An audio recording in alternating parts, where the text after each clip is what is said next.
Hello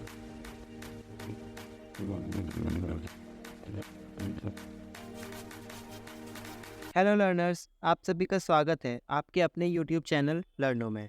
तो आज के हम इस लेक्चर में सीबीएसई क्लास 10th केमिस्ट्री को शुरू करने जा रहे हैं और चैप्टर नंबर 1 से हम बिगिन करेंगे। चैप्टर नंबर 1 है केमिकल रिएक्शंस एंड इक्वेशंस। तो चलिए बिना किसी देरी के शुरू करते हैं। उससे पहले हम ये पता कर लेते हैं आखिरकार हम इस लेक्चर के अंदर कवर क्या करने वाले हैं। तो वो मैं आपको बता देता हूँ। इस लेक्चर के अंदर आप क्या एक्सपेक्ट कर सकते हैं। सबसे पहली बात तो हम यहाँ पे लेटेस्ट सिलेबस से पढ़ाएंगे आपको, जो कि रैशनलाइज एनसीईआरटी में से है। सेकेंडली आपको पूरे चैप्टर का एक्सप्लेनेशन मिलेगा A to Z, इसमें जितने भी कॉन्सेप्ट है सारे कॉन्सेप्ट का आपको एक्सप्लेनेशन मिलेगा। एंड थर्डली इस चैप्टर में जितनी एक्टिविटीज़ हैं उन सबको भी कवर किया गया है स्पेशली। देखा जो एक्टिविटीज़ होती हैं वो बहुत ही इंपॉर्टेंट पार्ट होती हैं, बिकॉज इनमें से सबसे ज़्यादा क्वेश्चंस बनते हैं। जो सीबीएसई है वो most of the questions activities से बनाता है, इसलिए एनसीईआरटी की बुक के अंदर एक्टिविटीज़ भी भर भर के दी गई हैं। तो चलिए बिना किसी देरी के शुरू करते हैं। तो सबसे पहला कॉन्सेप्ट जो इस चैप्टर का है वो है केमिकल रिएक्शंस। चैप्टर का नाम है केमिकल रिएक्शंस एंड इक्वेशंस। तो हम पहले केमिकल रिएक्शंस को ही जान लेते हैं, देन फिर हम केमिकल इक्वेशंस के बारे में पढ़ेंगे एंड आगे मूव ऑन करेंगे। तो केमिकल रिएक्शन बेसिकली होता क्या है। Chemical reactions involve the breaking और making of bonds between atoms to produce new substances with different properties. चलिए ये तो थोड़ी सी थ्योरी हो गई, मैं आपको शुरू से एक्सप्लेन करता हूँ। आप केमिकल चेंजेस के बारे में तो जानते ही होंगे, जैसा कि आपने पढ़ा ही होगा अपने यंगर क्लासेस में। केमिकल चेंजेस और फिजिकल चेंजेस, ऐसे दो टाइप्स के चेंजेस होते हैं, right. Chemical changes versus physical changes. आप जानते हैं फिजिकल चेंजेस वो होते हैं जिनमें कोई नया सब्सटेंस फॉर्म नहीं होता और वो रिवर्सिबल होते हैं। फॉर एग्जांपल जैसे कि अगर मैं एक आइस क्यूब को वाटर में कन्वर्ट कर दूं, कैसे कर सकता हूं, मैं उसको धूप में रख देता हूं तो वो आइस से वाटर में कन्वर्ट हो जाएगा। तो ये क्या है, फिजिकल चेंज है। कैसे? क्योंकि आइस के अंदर भी वाटर था विच इज़ H2O। आइस के अंदर भी H2O था और वाटर के अंदर भी सेम ही चीज़ है, कुछ नई चीज़ तो बनी नहीं। और मोर ओवर मैं वाटर को वापस से आइस में कन्वर्ट कर सकता हूँ, राइट। अगर मैं इस वाटर को फ्रीज़र में रख दूंगा तो फिर से आइस बन जाएगी। तो वो चेंजेस जो कि रिवर्सिबल होते हैं और जिनमें कोई नया प्रोडक्ट नहीं बनता, उन्हें तो हम फिजिकल चेंज कहता है। ये तो आप बहुत अच्छे से जानते हैं। केमिकल चेंजेस वो चेंजेस होते हैं जिनमें एक नया प्रोडक्ट बनता है। जैसे कि मैं अगर एक पेपर ले लूँ, अगर मैं इस पेपर को जला दूँ, राइट, मैं इसको जला दूँ तो क्या बनेगा, ऐशेस बनेंगी, है ना, राख बन जाएगी। अब जो राख है वो एकदम ही नया सब्सटेंस है और ना ही आप राख को वापस पेपर बना सकते हो क्या, नहीं बना सकते। तो ऐसी चीज़ें, मतलब ऐसे चेंजेस जो इरिवर्सिबल होते हैं, जिनको कि हम रिवर्स नहीं कर सकते और एक नया प्रोडक्ट बनता है, उनको हम कहते हैं केमिकल चेंजेस। और जो केमिकल चेंज जब हो रहा होता है ना, जैसे कि अभी यहाँ पे मैं इसको पूरा क्लियर करके बताता हूँ। जैसे हमने अभी पेपर का एग्जांपल लिया। अब ये पेपर क्या है, मैंने इसको जला दिया, तो इसको मैंने लेट्स से ऐसे आग लगा दी एंड इसका क्या बन गया, ऐश बन गया। ऐशेस कहते हैं ना, विच इज़ राख। अब आप देखेंगे ये जो प्रोसेस हो रही है यहाँ पे, ये जो प्रोसेस है इसी को ही कहते हैं केमिकल रिएक्शन। यहाँ पे क्या हो रहा है, पेपर जल रहा है और एक नए सब्सटेंस में बन रहा है। तो बेसिकली जब भी कोई केमिकल चेंज होता है तो उसके अंदर केमिकल रिएक्शन इन्वॉल्व होता है, ठीक है। जहाँ जहाँ आप देखेंगे कि यहाँ पे कोई केमिकल चेंज है, वहाँ आप ये समझ लीजिए कि वहीं पर एक केमिकल रिएक्शन हो रहा है, ठीक है। तो केमिकल रिएक्शंस के बारे में समझ लेते हैं। केमिकल रिएक्शंस वो रिएक्शन बेसिकली क्या होता है कि एटम्स के बीच में जो होता है, एटम्स आप जानते हैं एटम्स क्या होते हैं, राइट। एटम्स वो होते हैं जैसे कि हमारे पास किसी भी एलिमेंट का एक एटम, जैसे कि हमारे पास हाइड्रोजन है तो हाइड्रोजन का एटम हो गया H2, राइट। हाइड्रोजन का एटम हो गया हाइड्रोजन एटम और ऑक्सीजन एंड बहुत सारे एलिमेंट्स आप जानते हैं सबके बारे में। तो उनमें क्या होता है, बेसिकली बॉन्ड्स टूटते हैं या बनते हैं, राइट। जैसे कि अगर मैं एक वाटर का एग्जांपल लेता हूँ तो हम जानते हैं कि H2 और ऑक्सीजन, विच इज़ हाइड्रोजन और ऑक्सीजन मिलके हमारे पास वाटर बनाते हैं, राइट। तो आप देखेंगे कि यहाँ पे ये एक अलग सब्सटेंस है, ये एक अलग सब्सटेंस है और ये एक टोटली अलग सब्सटेंस है। देखेंगे ये वाला एग्जाम्पल ना बहुत ही इंटरेस्टिंग है, I like this very much, इसलिए मैं आपको भी बताऊंगा। हाइड्रोजन क्या करता है, हाइड्रोजन आग आग लगाता है, राइट। हाइड्रोजन आग लगाता है क्योंकि अगर आप देखेंगे हाइड्रोजन क्या होती है, एक इनफ्लेमेबल गैस होती है। इनफ्लेमेबल का मतलब कि इसमें आग लग सकती है, राइट। ऑक्सीजन क्या करता है, ऑक्सीजन आग को सपोर्ट करता है ना। ऑक्सीजन नहीं होगा तो आग नहीं लगेगी, ऑक्सीजन आग को सपोर्ट करता है। तो ये दोनों बेसिकली आग के सपोर्टर्स हैं, एक आग लगाता है और एक आग को सपोर्ट करता है। लेकिन जब ये दोनों मिलते हैं तो ये एक नया ही सब्सटेंस बना देते हैं जो होता है H2O। और H2O जो होता है, जैसा कि आप जानते हैं, वाटर है, वो आग को बुझाता है। तो देख रहे हैं यहाँ पे कितना डिफरेंट प्रॉपर्टी है। ये जो इसके रिएक्टेंट्स हैं, मतलब ये जो बेसिकली ये जो दो एटम्स हैं ये अलग अलग जब हैं तब इनके क्या काम है, ये पहले आग लगाते हैं, लेकिन जब ये एक साथ मिल जाते हैं देन ये वाटर बना के उस आग को बुझाते हैं, राइट। तो ये इसका अपोजर हो जाता है, अपोज करता है। तो this is the best example. तो आप ये समझ सकते हैं कि जब भी कोई केमिकल रिएक्शन होता है तो उसमें बेसिकली ब्रेकिंग होता है या मेकिंग ऑफ बॉन्ड होता है। इसको आप हाईलाइट कर लीजिए, this will be easier for you to understand, breaking और मेकिंग ऑफ बॉन्ड्स, ठीक है। अब मैंने आपको मेकिंग ऑफ बॉन्ड तो बता दिया, मैंने ये बता दिया कि दो सब्सटेंस मिलके बनते हैं। अब ऐसा भी होता है एक सब्सटेंस टूट जाए, अब जैसे मैं वही सेम एग्जांपल लूँ H2O को, तो H2O को भी मैं वापस से H2 और O2 में बदल सकता हूँ, है ना। तो ये क्या हो रहा है, मैंने इसके जो बीच में बॉन्ड्स हैं, जैसे बेसिकली जैसे हमारे पास हाइड्रोजन है और ऑक्सीजन है, ये दो हमारे पास एटम्स हैं, तो इनके बीच में लेट्स से ये एक बॉन्ड है, ठीक है, मैंने इसको तोड़ दिया या फिर मैं इनके बीच में बॉन्ड बना दूँ, तो बेसिकली ये होता है इसका कॉन्सेप्ट, ठीक है। तो केमिकल रिएक्शंस का सिंपल डेफिनेशन क्या होता है, केमिकल रिएक्शंस वो रिएक्शंस होते हैं जिनमें कि ब्रेकिंग और मेकिंग ऑफ बॉन्ड्स होता है, ये सबसे मेन चीज़ है। दे इन्वॉल्व द ब्रेकिंग और making of bonds between atoms to produce new substances, और इनकी प्रॉपर्टीज़ बिल्कुल डिफरेंट होती है, ये मैंने आपको अभी एग्जांपल से एक्सप्लेन कर दिया। चलिए आगे बढ़ते हैं। आगे हम डिस्कस करेंगे एक चीज़ के बारे में। हमें देखिए इतना तो पता है कि चलो इतना अब आपको इतना समझ आ गया कि केमिकल रिएक्शंस होते क्या हैं, पर केमिकल रिएक्शंस का पता कैसे चलेगा, मतलब हमें बताओ तो सही कि केमिकल रिएक्शंस कैसे होते हैं। सो बेसिकली वो कौन सी ऑब्जर्वेशंस है जिससे हम कह सकते हैं कि केमिकल रिएक्शन हुआ है। तो मैं आपको 5 ऑब्जर्वेशन लिस्ट करवाऊंगा, तो चलिए उनको देखते हैं।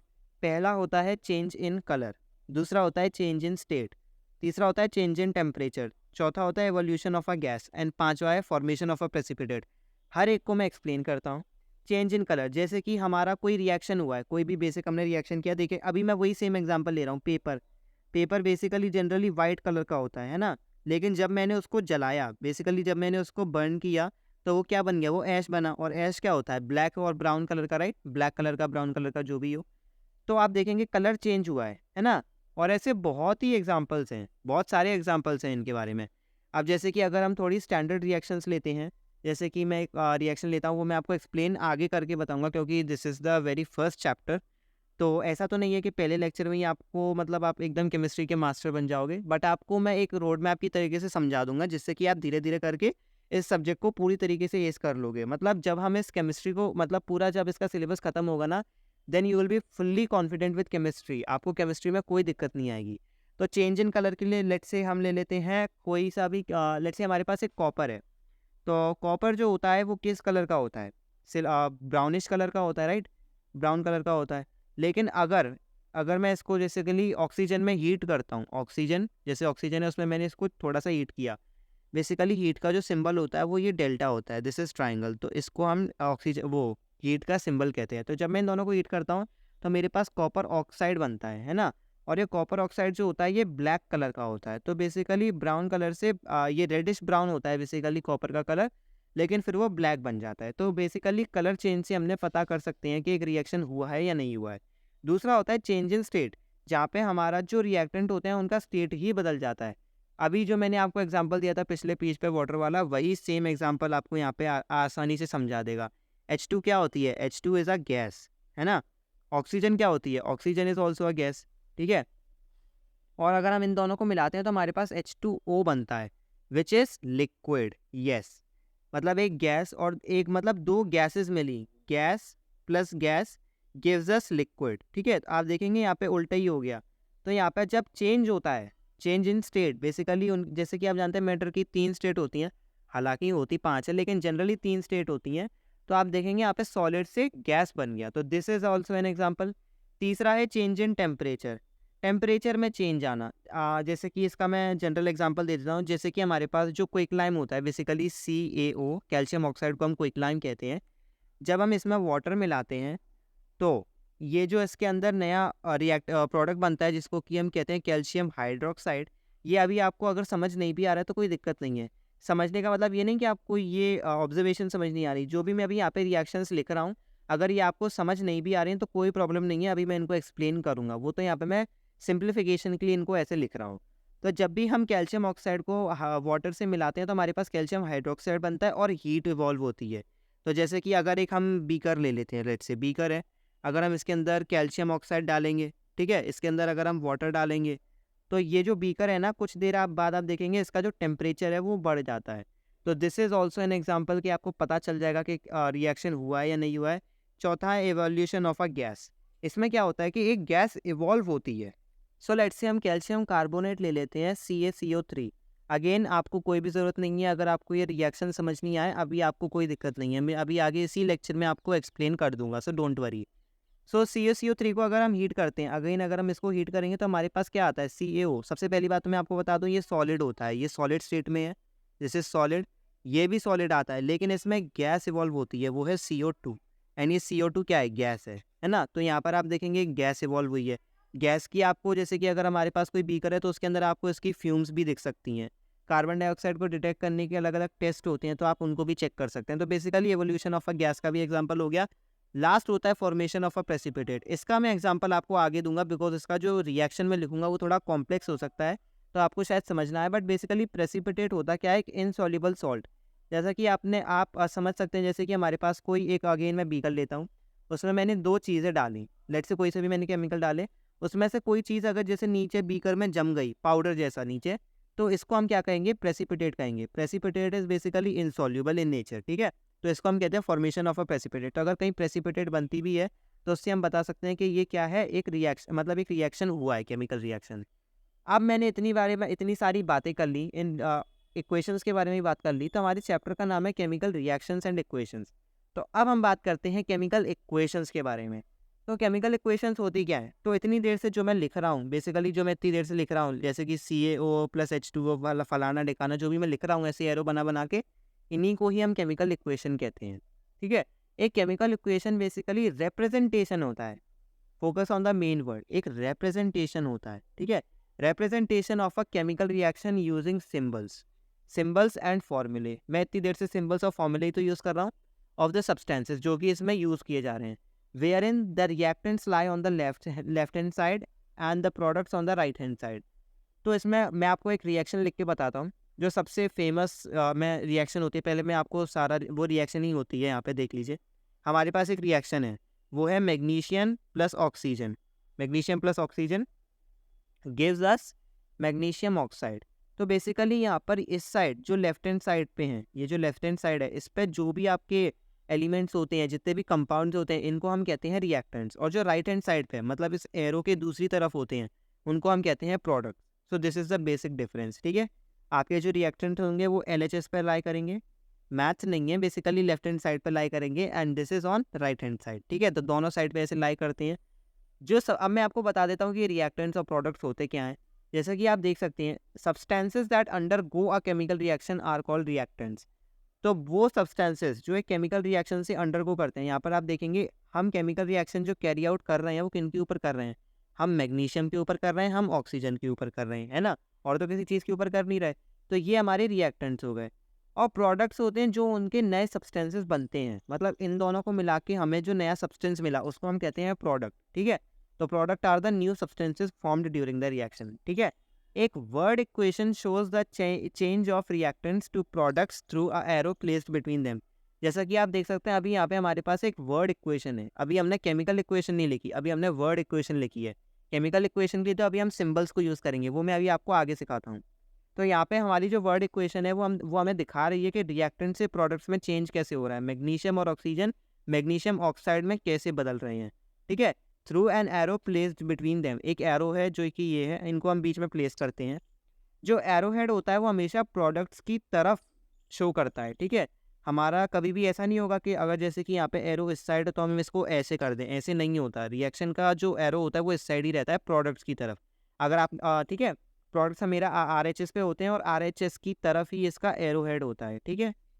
और ये डायरेक्शन ऑफ द रिएक्शन होती है। अब आगे बढ़ते हैं कि इनको रिप्रेजेंट कैसे करते हैं। तो रिप्रेजेंटेशन के लिए आपको कुछ नहीं करना होता है, इसी को ही मैं एलैबोरेट करता हूँ, ठीक है। हमारे पास मैग्नीशियम प्लस ऑक्सीजन है, तो मैग्नीशियम का जो सिंबल होता है वो होता है Mg, है ना। ऑक्सीजन का होता है O2, और इस साइड हो जाता है MgO, मैग्नीशियम ऑक्साइड का फॉर्मूला, ठीक है। अब यहाँ पे जो मेन चीज़ है वो ये एक चीज़ पे ध्यान दीजिएगा, उसी पे ही हमारा नेक्स्ट टॉपिक बेस्ड है। तो पहले उसी स्लाइड पे चलते हैं नेक्स्ट टॉपिक की, देन हम इस चीज़ को फिर से डिस्कस करते हैं। तो हमारे पास जो इक्वेशन थी वो थी Mg + O2 gives us MgO। तो एक चीज़ पे गौर फरमाइएगा Mg यहाँ पर भी है, बेसिकली मैग्नीशियम एक यहाँ पर भी है और यहाँ पर भी है ना। तो यहाँ पर एक एटम है मैग्नीशियम का, यहाँ पर भी एक एटम है मैग्नीशियम का, ठीक है। मैं लिख लेता हूँ, जैसे कि LHS साइड ले लेते हैं और RHS साइड ले लेते हैं, ठीक है। LHS पे हमारे पास मैग्नीशियम का कितना एटम है, एक एटम है, और RHS पे मैग्नीशियम का कितना एटम है, एक एटम है। अब आप समझ गए होंगे कि गड़बड़ हो कहाँ रही है। यहाँ पे ऑक्सीजन के कितने एटम्स हैं, 2 एटम्स हैं, है ना। ऑक्सीजन के 2 एटम्स हैं, सो हम लिख सकते हैं ऑक्सीजन के कितने एटम्स हैं, 2 एटम्स हैं। वहीं पे यहाँ पे जो ऑक्सीजन के एटम्स हैं वो कितने हैं, सिर्फ और सिर्फ 1। ऐसा कैसे हो गया? तो इसी चीज़ को एड्रेस करता है हमारा। तो यहाँ पर ऑक्सीजन के 2 एटम्स हैं और यहाँ पर सिर्फ 1। तो आइए अब हम समझते हैं कि बैलेंस केमिकल इक्वेशंस किसे कहते हैं। So according to the law of conservation of mass can neither be created nor destroyed in a chemical reaction। आप जानते हैं कि आपने लॉ ऑफ कंजर्वेशन ऑफ मास को आपने पिछले साल ही पढ़ा है 9th ग्रेड में। उसमें आप जानते थे कि मास can neither be created not destroyed. तो मास ना तो बन सकता है ना डिस्ट्रॉय किया जा सकता है, मास सिर्फ और सिर्फ कन्वर्ट किया जा सकता है। तो यहाँ पे केमिकल इक्वेशन में होता क्या है, केमिकल इक्वेशन को हम बैलेंस तब कहते हैं जब उसका जो total mass of elements present in the product side है वो रिएक्टेंट्स की साइड के इक्वल हो। इन सिंपल वर्ड, जैसा कि अभी हमने एग्जांपल लिया था, Mg plus oxygen is equal to arrow है MgO, ठीक है। तो यहाँ पे 2 है, यहाँ पे 1 है ऑक्सीजन का, तो यहाँ पे मास ज़्यादा है और यहाँ कम है। ऐसा कैसे हो गया? इसमें जो एक और ऑक्सीजन का एटम है वो कहाँ गया? यहाँ पे तो सिर्फ एक ही एटम पहुँचा है ना। देखिए क्या हो रहा है कि यहाँ पे 2 एटम है, 2 एटम हो गए और यहाँ पे सिर्फ एक एटम है। तो एक एटम कहाँ गया? कहीं गायब तो नहीं हो सकता, क्योंकि डिस्ट्रॉय होना तो पॉसिबल ही नहीं है। तो इसमें क्या हुआ है, कन्वर्ट ही तो हुआ होगा ना। तो इसी चीज़ को एड्रेस करते हैं हम बैलेंस केमिकल इक्वेशन के ज़रिए। तो एक जो केमिकल इक्वेशन होती है हम उसे बैलेंस तब कहते हैं जब उसका रिएक्टेंट साइड पे जितना मास है, जैसे कि रिएक्टेंट साइड पे उसका मास है लेट्स से 14 यूनिट्स, ठीक है। वही मास उसका प्रोडक्ट साइड पे भी होना चाहिए। मैं यहाँ पे एक एलिमेंट की बात कर रहा हूँ, लेट्स से अभी मैं ऑक्सीजन की बात कर रहा हूँ सिर्फ। तो ऑक्सीजन का जितना मास रिएक्टेंट साइड पे उतना ही प्रोडक्ट साइड पे होना है, ज़रूरी है। और जब ये ऐसा होता है तब हम जाके उसको एक बैलेंस केमिकल इक्वेशन कहते हैं। अगर ऐसा नहीं है तो हम इक्वेशन होती है वो हमारी अनबैलेंस्ड होती है और उसको भी एक नाम दिया जाता है और वो नाम है स्केलेटल केमिकल इक्वेशन। ऐसी इक्वेशन जिसमें जो मास है वो इक्वल नहीं है उसको हम स्केलेटल केमिकल इक्वेशन कहते हैं। अब आप सोच रहे होंगे कि अरे यार फिर तो हमें इक्वेशन बैलेंस करना ज़रूरी होगा। Yes, it is very important to balance a chemical equation, क्योंकि अगर हम ऐसा नहीं करते हैं तो हमारा जो लॉ ऑफ कंजर्वेशन ऑफ मास है वो टूट जाता है। ये क्वेश्चन भी आता है आगे चल के कि why should a chemical equation भी बैलेंस। तो इसका आप सीधा रीज़न दे सकते हैं कि भाई लॉ ऑफ कंजर्वेशन ऑफ मास को सेटिस्फाई करने के लिए हमें ये करना ज़रूरी है, ठीक है। अब हम आगे बढ़ते हैं कि एक इक्वेशन को बैलेंस किया कैसे जाता है। तो एक इक्वेशन को बैलेंस करने के लिए हम जो एलिमेंट्स हैं उनके आगे कोफिशिएंट्स लगा सकते हैं। ये कोफिशिएंट्स वर्ड पे थोड़ा ध्यान दीजिएगा क्योंकि this is very important thing. Coefficients लगाए जाते हैं उनके आगे जो हमारे एलिमेंट्स हैं, ताकि जो नंबर ऑफ एटम्स हैं वो इक्वल हो जाएं दोनों साइड पे। इसका अभी मैं आपको बैलेंसिंग करने के बहुत सारे एग्जांपल दूंगा, बट अभी जो हम इक्वेशन अभी तक लेते आ रहे हैं वो है मैग्नीशियम वाली, उसी को ही कैरी आउट करते हैं। तो यहाँ पे मैग्नीशियम है और एक ऑक्सीजन का मॉलिक्यूल है, ठीक है। वहाँ जाके MgO बन जाएगा, है ना। तो अब आप देखेंगे यहाँ पे एक मैग्नीशियम का एक एटम है, यहाँ पे भी एक एटम है, तो मैग्नीशियम तो बैलेंस है। लेकिन ये हमारा ऑक्सीजन है, यहाँ पर सिर्फ और सिर्फ यहाँ पे 2 हैं और यहाँ पे 1 है। तो हम क्या करते हैं, इस पूरे कंपाउंड के आगे 2 लगा देंगे, क्योंकि यहाँ पे 2 एटम्स हैं तो हमने वो 2 यहाँ लगा दिया। अब इससे क्या होगा कि ये जो 2 है ये सिग्निफाई करता है कि इसमें 2 ऑक्सीजन के एटम्स हैं और 2 मैग्नीशियम के भी एटम्स हैं। अब मैग्नीशियम के 2 एटम्स हो गए तो मतलब यहाँ पे 2 Mg हो गए, लेकिन यहाँ पे तो सिर्फ 1 है, तो यहाँ पे भी हम 2 पुट करेंगे। इससे क्या हो जाएगा, यहाँ पर 2 Mg के एटम्स हो गए, ऑक्सीजन के 2 एटम्स आएंगे, इधर भी सेम चीज़ हो गई। तो इसको हम कहेंगे बैलेंस्ड केमिकल इक्वेशन, ठीक है। हम बेसिकली क्या करते हैं, इक्वेशन है जैसे कि हमारे पास MgO है तो इसके आगे हम कोफिशिएंट लगाएंगे।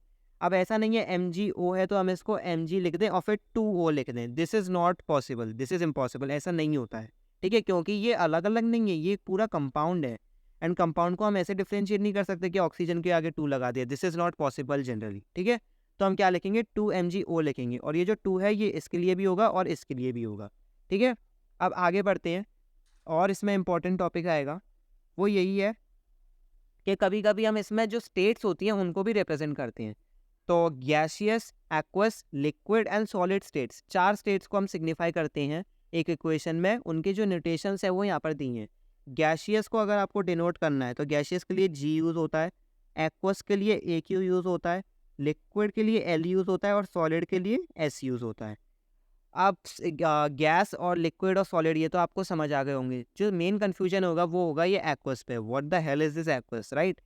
तो एक्वस कुछ नहीं होता, जैसा कि एक्वस बेसिकली एक सोल्यूशन होता है किसी भी कंपाउंड का। जैसे कि अगर मेरे पास लेट्स से मेरे पास क्या है, एमजीओ ले लेते हैं, ठीक है? एमजीओ को अगर मैं वाटर में डाल दूं, ठीक है, तो इसका जो एक नया वो बनेगा ना सोल्यूशन, उसको हम कहेंगे एक्वस सोल्यूशन। बेसिकली कोई भी कंपाउंड को अगर हम वाटर में डाल रहे हैं, प्रोवाइडेड कि वो सॉल्यूबल होना चाहिए। इनसॉल्यूबल होगा फिर तो वो उसमें मिलेगा ही नहीं, प्रेसिपिटेट बन जाएगा। सॉल्यूबल होना चाहिए और उससे जो सोल्यूशन बनता है उसको हम एक्वस सोल्यूशन कहते हैं। इसको मैं आगे और अच्छे से डिटेल में एक्सप्लेन कर दूंगा।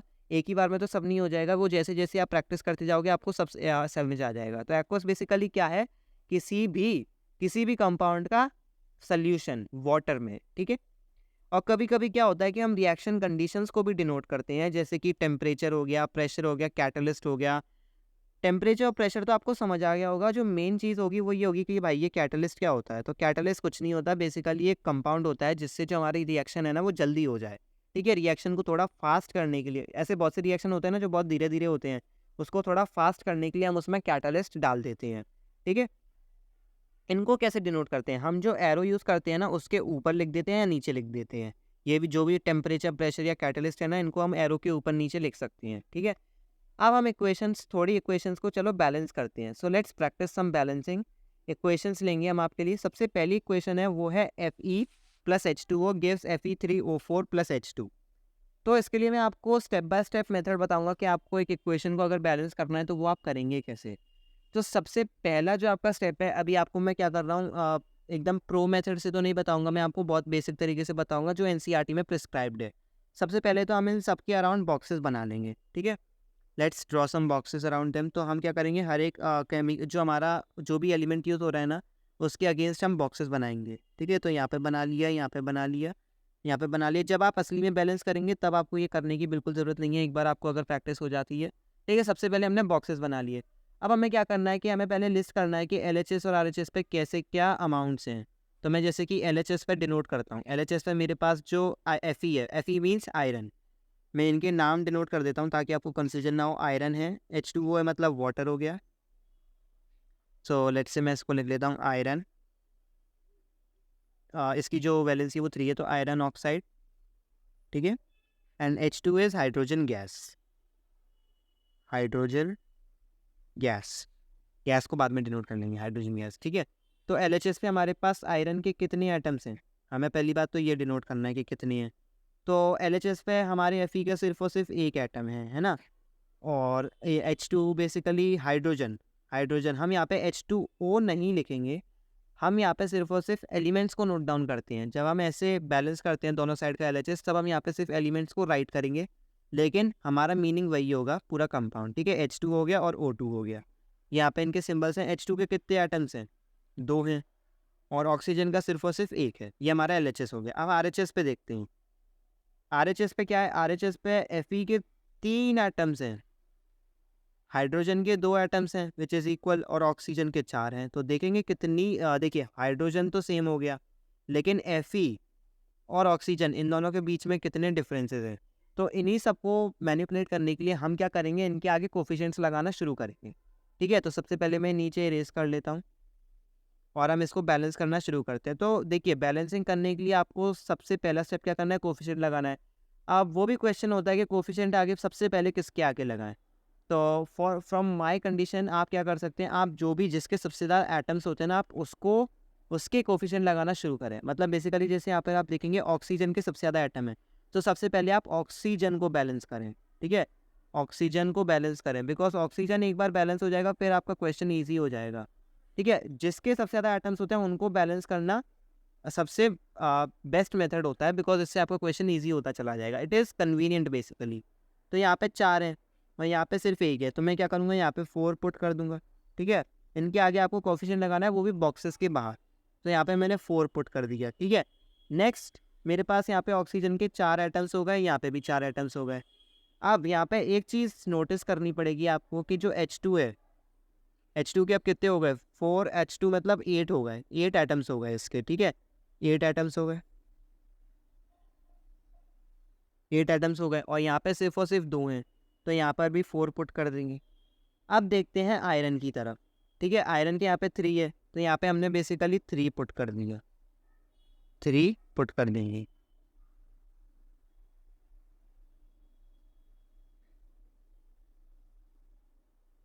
तो आयरन की 3 एटम्स है, तो हम यहाँ पे 3 पुट कर देते हैं, ठीक है। तो अब आप देखेंगे हमारी इक्वेशन बैलेंस हो चुकी है।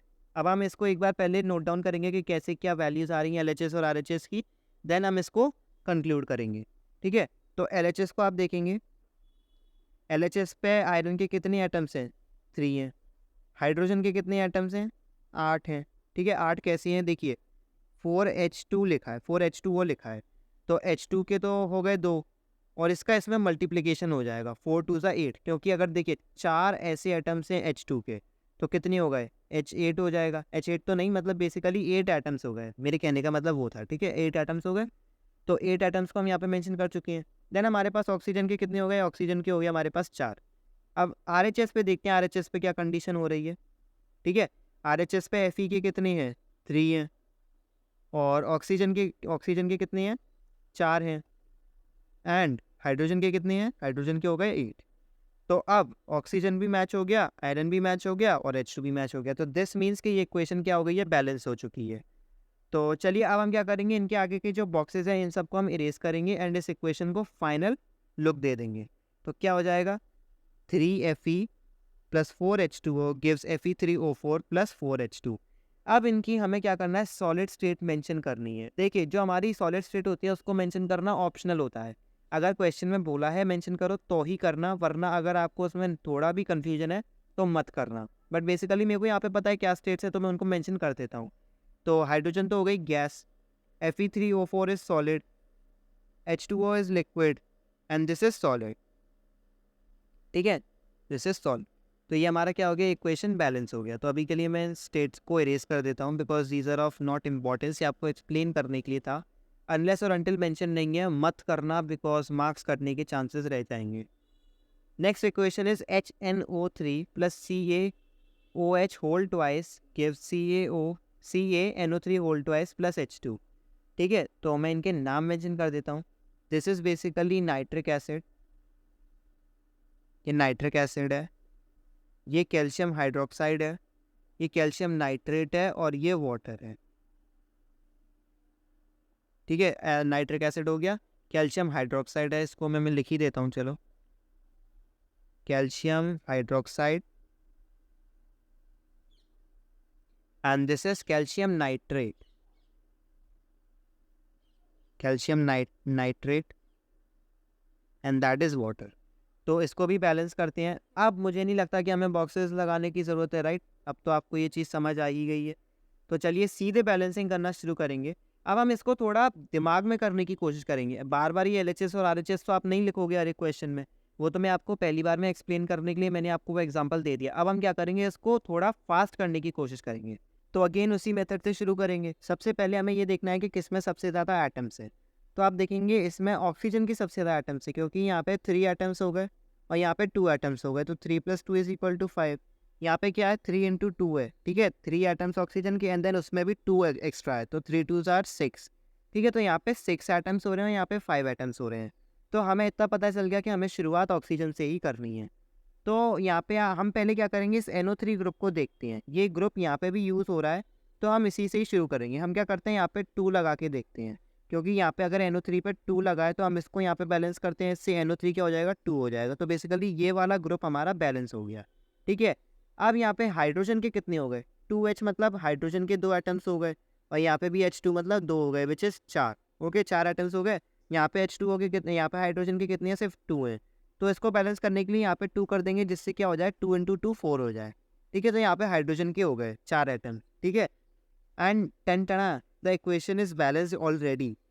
देखिए फिर से चेक कीजिए, आप बोलेंगे ऐसा कैसे हो गया इतनी जल्दी, तो इसको चेक करते हैं फिर से कि कैसे हो गया। क्या देखो, क्या क्या पुट कर लिया हमने, हाँ, this is the balanced equation. LHS पे हाइड्रोजन के कितने एटम्स हो गए, 2 यहाँ पर है, 2 यहाँ पर है, 4 हो गए। नाइट्रोजन के कितने हो गए? नाइट्रोजन के 2 हो गए, ठीक है। नाइट्रोजन के यहाँ पे 2 हो गए, N2 बेसिकली नाइट्रोजन के 2 हो गए, ठीक है। और देन हमारे पास कैल्शियम है, कैल्शियम का 1 है ना। यहाँ पे आप देखेंगे ये जो 2 है ये सिर्फ और सिर्फ इस ग्रुप के लिए है, ये पूरे के लिए नहीं है, ठीक है। यहाँ पे कोई कोफिशिएंट नहीं है, तो कैल्शियम का कितना हो गया? 1 हो गया। And lastly we have oxygen, तो ऑक्सीजन के कितने हो गए? 2 यहाँ पर हो गए और 3 2 ज़ा 6, तो 6 + 2 विच इज़ बेसिकली 8, तो ऑक्सीजन के 8 एटम्स यहाँ हो गए। दूसरी साइड पे देखेंगे RHS पे कैसे क्या बैलेंसिंग है। सो इस पे क्या हो रहा है? कैल्शियम का अगेन 1 है, तो कैल्शियम हमारा बैलेंस हो गया। जो जो बैलेंस होते हैं उनको हाईलाइट करते चलते हैं। एक सेकेंड, यस, कैल्शियम हमारा बैलेंस हो गया, तो कैल्शियम इज़ बैलेंस्ड। नेक्स्टली हमारे पास क्या है? हमारे पास है हाइड्रोजन, तो हाइड्रोजन को देखते हैं। हाइड्रोजन के यहाँ पे 4 हैं और यहाँ पर भी 4 हैं, तो हमारा हाइड्रोजन भी बैलेंस हो गया, है ना। हाइड्रोजन के यहाँ पे भी 4 हैं, यहाँ पे भी 4 हैं। नेक्स्ट हम देखते हैं नाइट्रोजन को, तो नाइट्रोजन का कितना यहाँ पर है RHS पे? N2 बेसिकली एक second, nitrogen, yes. So nitrogen का कितना हो गया? नाइट्रोजन इज 3 2 2, तो नाइट्रोजन के कितने आइटम्स हो गए? 2, तो यहाँ पे भी 2 है, यहाँ पे भी 2 है, सो नाइट्रोजन भी बैलेंस्ड है ना। अब लास्ट जो सबसे बड़ा महारथी है वो है हमारा ऑक्सीजन, तो ऑक्सीजन के कैलकुलेट करते हैं, तो 3 2 ज़ा 6 प्लस इससे भी 2 हो गया, तो 8, तो 8 हमारे ऑक्सीजन के हो गए, तो हमारे चारों एलिमेंट्स बैलेंस हो गए। तो आपको सबसे पहले शुरुआत ही इसी चीज़ से करनी है कि हम क्या करेंगे? ग्रुप्स को बैलेंस करने की कोशिश करेंगे। पिछली इक्वेशन में हमारे पास कोई ग्रुप नहीं था, क्योंकि जैसे यहाँ पर अगर O4 है तो क्या यहाँ पे कहीं O4 है? यहाँ पे Fe3 है, तो मतलब ऐसे कोई ग्रुप भी होना चाहिए जो यूज़ हो। अब जैसे कि NO3 यहाँ पे जो ग्रुप है वो यहाँ पर भी है एज अ ग्रुप, ठीक है। तो ऐसे हम इन बैलेंसिंग को और ईजियर बना सकते हैं, ठीक है। नेक्स्ट इक्वेशन की तरफ बढ़ते हैं। नेक्स्ट इक्वेशन है NaOH + H2SO4 gives Na2SO4 + H2O। And मैं अब आपको क्या ही बताऊंगी कितनी इंपॉर्टेंट इक्वेशन है, बिकॉज ये इक्वेशन बहुत ही ज़्यादा आप खुद यूज़ करोगे, मैं क्या आप खुद यूज़ करोगे आगे चल के, ठीक है। तो मैं आपको पहले एलिमेंट्स के नाम बता देता हूँ। This NaOH is sodium hydroxide, H2SO4 is sulphuric acid, Na2SO4 is sodium sulphate and H2O is water, you know that, ठीक है। इनके नाम हो गए, ये नाम आप खुद ब खुद सीख जाओगे समय के साथ। Chemistry is all about practice, जैसे जैसे आपकी प्रैक्टिस होती जाएगी ना, आप खुद ब खुद इन सबको नेम करना शुरू कर दोगे। And I must tell you chemistry is very very interesting subject, आपको खुद ये सब्जेक्ट पसंद आने लगेगा। तो चलिए शुरू करते हैं सेम प्रोसेस। हमें क्या करना है? सबसे पहले हमें देखिए ग्रुप पहचानना है। ग्रुप क्या है? देखिए SO4 यहाँ पे भी ग्रुप है, यहाँ पर भी ग्रुप है, ये दोनों ही बैलेंस्ड है, तो हम क्या कर सकते हैं? इसको एज अ बैलेंस्ड एंटिटी मान सकते हैं। तो इसको हमने क्या किया? इसको भी एक समय के लिए हम काट लेते हैं ताकि इस पर हमारा ध्यान ही ना जाए। So basically this is cut, ठीक है। नेक्स्ट चीज़ हम देखेंगे कौन सा एलिमेंट है। हमें मेरे को सोडियम दिख रहा है, सोडियम की यहाँ पे 2 है, मतलब 2 आइटम्स है और यहाँ पे 1 है, तो मैंने क्या किया? झटपट यहाँ पे मैंने 2 लगा दिया, तो क्या हो गया? 2 NaOH हो गया। इससे क्या है? मेरा सोडियम बैलेंस हो गया। तो मैंने क्या किया? इस Na2 को भी हटा दिया, ठीक है। Na को मैंने यहाँ से पूरा काट दिया। मैंने 2 इसलिए नहीं काटा क्योंकि मेरे को 2 इधर के लिए भी इस्तेमाल करना है, ठीक है। अब मेरा सोडियम हो गया बैलेंस और SO4 बैलेंस हो गया, ठीक है। नेक्स्ट मेरे पास हाइड्रोजन दिख रहा है, ठीक है। H2 यहाँ पर है और यहाँ पे 2 हैं, तो मतलब 2 + 2 कितना हो गया? 4 हैं हाइड्रोजन के एटम्स, लेकिन यहाँ पे सिर्फ 2 दिख रहे हैं। तो अगेन मैं क्या चीज़ करूँगा? यहाँ पे 2 पुट कर दूंगा, इससे क्या होगा? मेरे पास यहाँ पे 4 हो जाएंगे। और इससे एक और चीज़ खुद ब खुद बैलेंस हो गई। यहाँ पे ऑक्सीजन के कितने एटम्स थे? 2 हो रहे थे, क्योंकि 2 OH आ रहा है ना, तो ऑक्सीजन के कितने थे? 2 थे। यहाँ पे 2 लगाने से ये खुद ब खुद बैलेंस हो गया, तो यहाँ पे भी ऑक्सीजन के 2 एटम्स हो गए, तो बेसिकली इक्वेशन पूरी बैलेंस हो चुकी है। तो हम इसको फाइनल रिजल्ट देते हैं। इसमें आया क्या है? सो 2 NaOH + H2SO4 gives us Na2SO4 + 2 H2O, ठीक है। This is the answer. Next equation की तरफ बढ़ते हैं। तो next equation is NaCl + AgNO3 gives us AgCl + NaNO3। नाम्स बता, मैं सबसे पहले आपको इन सबके नाम बता देता हूँ। NaCl is sodium chloride which is common salt, and AgNO3 is silver nitrate, AgCl is silver chloride and NaNO3 is sodium nitrate, ठीक है। ये आपके चारों कंपाउंड्स हो गए। फिर से आपको एक चीज़ मेरे को पता है, आपने खुद ब खुद देख ली होगी, विच इज़ NO3 जो है वो यहाँ पर भी सेम ग्रुप है और यहाँ पे भी सेम ग्रुप है। व्हाट दिस मीन्स ये वाला तो ऑलरेडी, अब इसमें कोई ज़्यादा मेहनत करने की हमें ज़रूरत नहीं है। ठीक है। तो मैं क्या करता हूँ, NO3 को मैं मान लेता हूँ ये बैलेंस हो गया, इसको काट लिया मैंने, ठीक है। Na क्या हो गया, Na यहाँ पे Na से बैलेंस्ड है, क्लोरीन जो है वो इससे भी बैलेंस्ड है, क्लोराइड से। Oh shit, this is already balanced, ये इक्वेशन ऑलरेडी बैलेंस्ड है। NO3 यहाँ पे बैलेंस्ड है, NO3 यहाँ पे बैलेंस्ड है, Na का भी 1, यहाँ पे भी 1, Cl का भी 1, Cl का यहाँ पे भी 1, यहाँ पे भी Ag1, यहाँ पे भी Ag1, this is already balanced. ऐसा होता है, आपको कभी कभार मिल जाती हैं balanced equations already. Now we have got an important equation I must say. मैंने अभी आपको पीछे बोला था कि फॉर्मेशन ऑफ अ प्रेसिपिटेट का एग्जांपल मैं आपको आगे दूंगा, तो वो एग्जांपल यहाँ पे आ चुका है। This is the example of that observation. ये क्वेश्चन आपको समझा देगी। यहाँ पे मैंने बोला था प्रेसिपिटेट फॉर्म होता है, तो यहाँ पे मैं आपको स्टेट्स बता देता हूँ। This is aqueous. बेसिकली हम BaCl2 को क्या होता है कि हम इसको सॉलिड स्टेट में नहीं लेते और ना ही ये लिक्विड स्टेट में अकर करता है, दिस इज बेसिकली सॉलिड। लेकिन अगर हम H2SO4 और BaCl2 को सॉलिड स्टेट में अगर मिक्स कर भी देंगे ना, तो रिएक्शन नहीं होगी, तो इसलिए हम इनको वाटर में मिलाते हैं ताकि इनका जो रिएक्शन है वो हो जाए, ठीक है। H2SO4 तो एक एसिड होता है, तो उसको डाइल्यूट करने के लिए हम उसको वाटर में डालते हैं।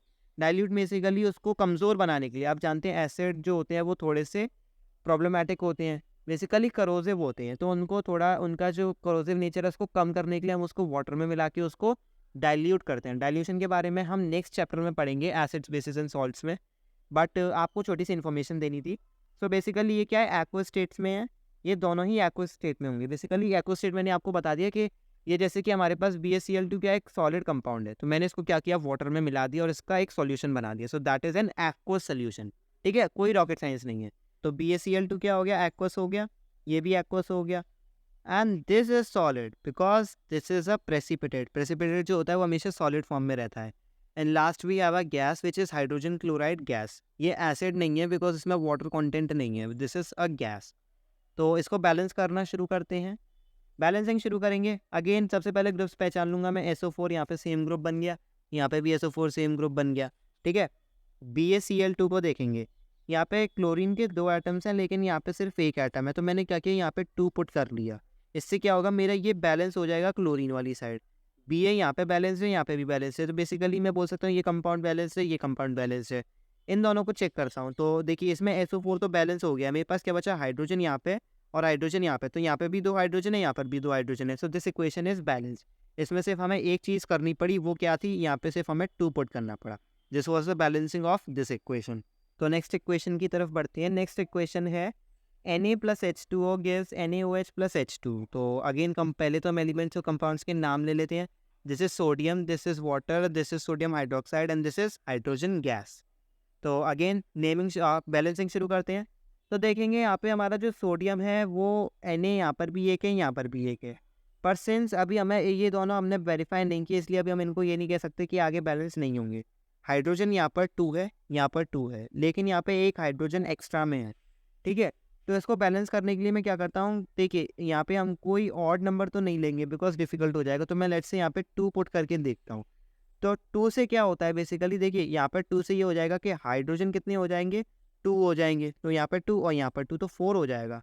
और इस 4 नंबर को मैच करना ईजी पड़ जाएगा, क्यों, यहाँ पे 2 हैं, तो अगर मैं यहाँ पर 2 पुट कर दूंगा तो इससे क्या हो जाएगा, बैलेंसिंग हो जाएगी, यहाँ पर भी 4 हो गए। और मोर ओवर एक और चीज़ होगी कि यहाँ पर से ये ऑक्सीजन को भी बैलेंस कर देगा, क्योंकि यहाँ पर 2 ऑक्सीजन हो गया और यहाँ पर भी ऑक्सीजन हो गया, ठीक है। तो हर एक चीज़, हर एक एलिमेंट को दिमाग में रखकर आपको बैलेंसिंग करनी है, ठीक है।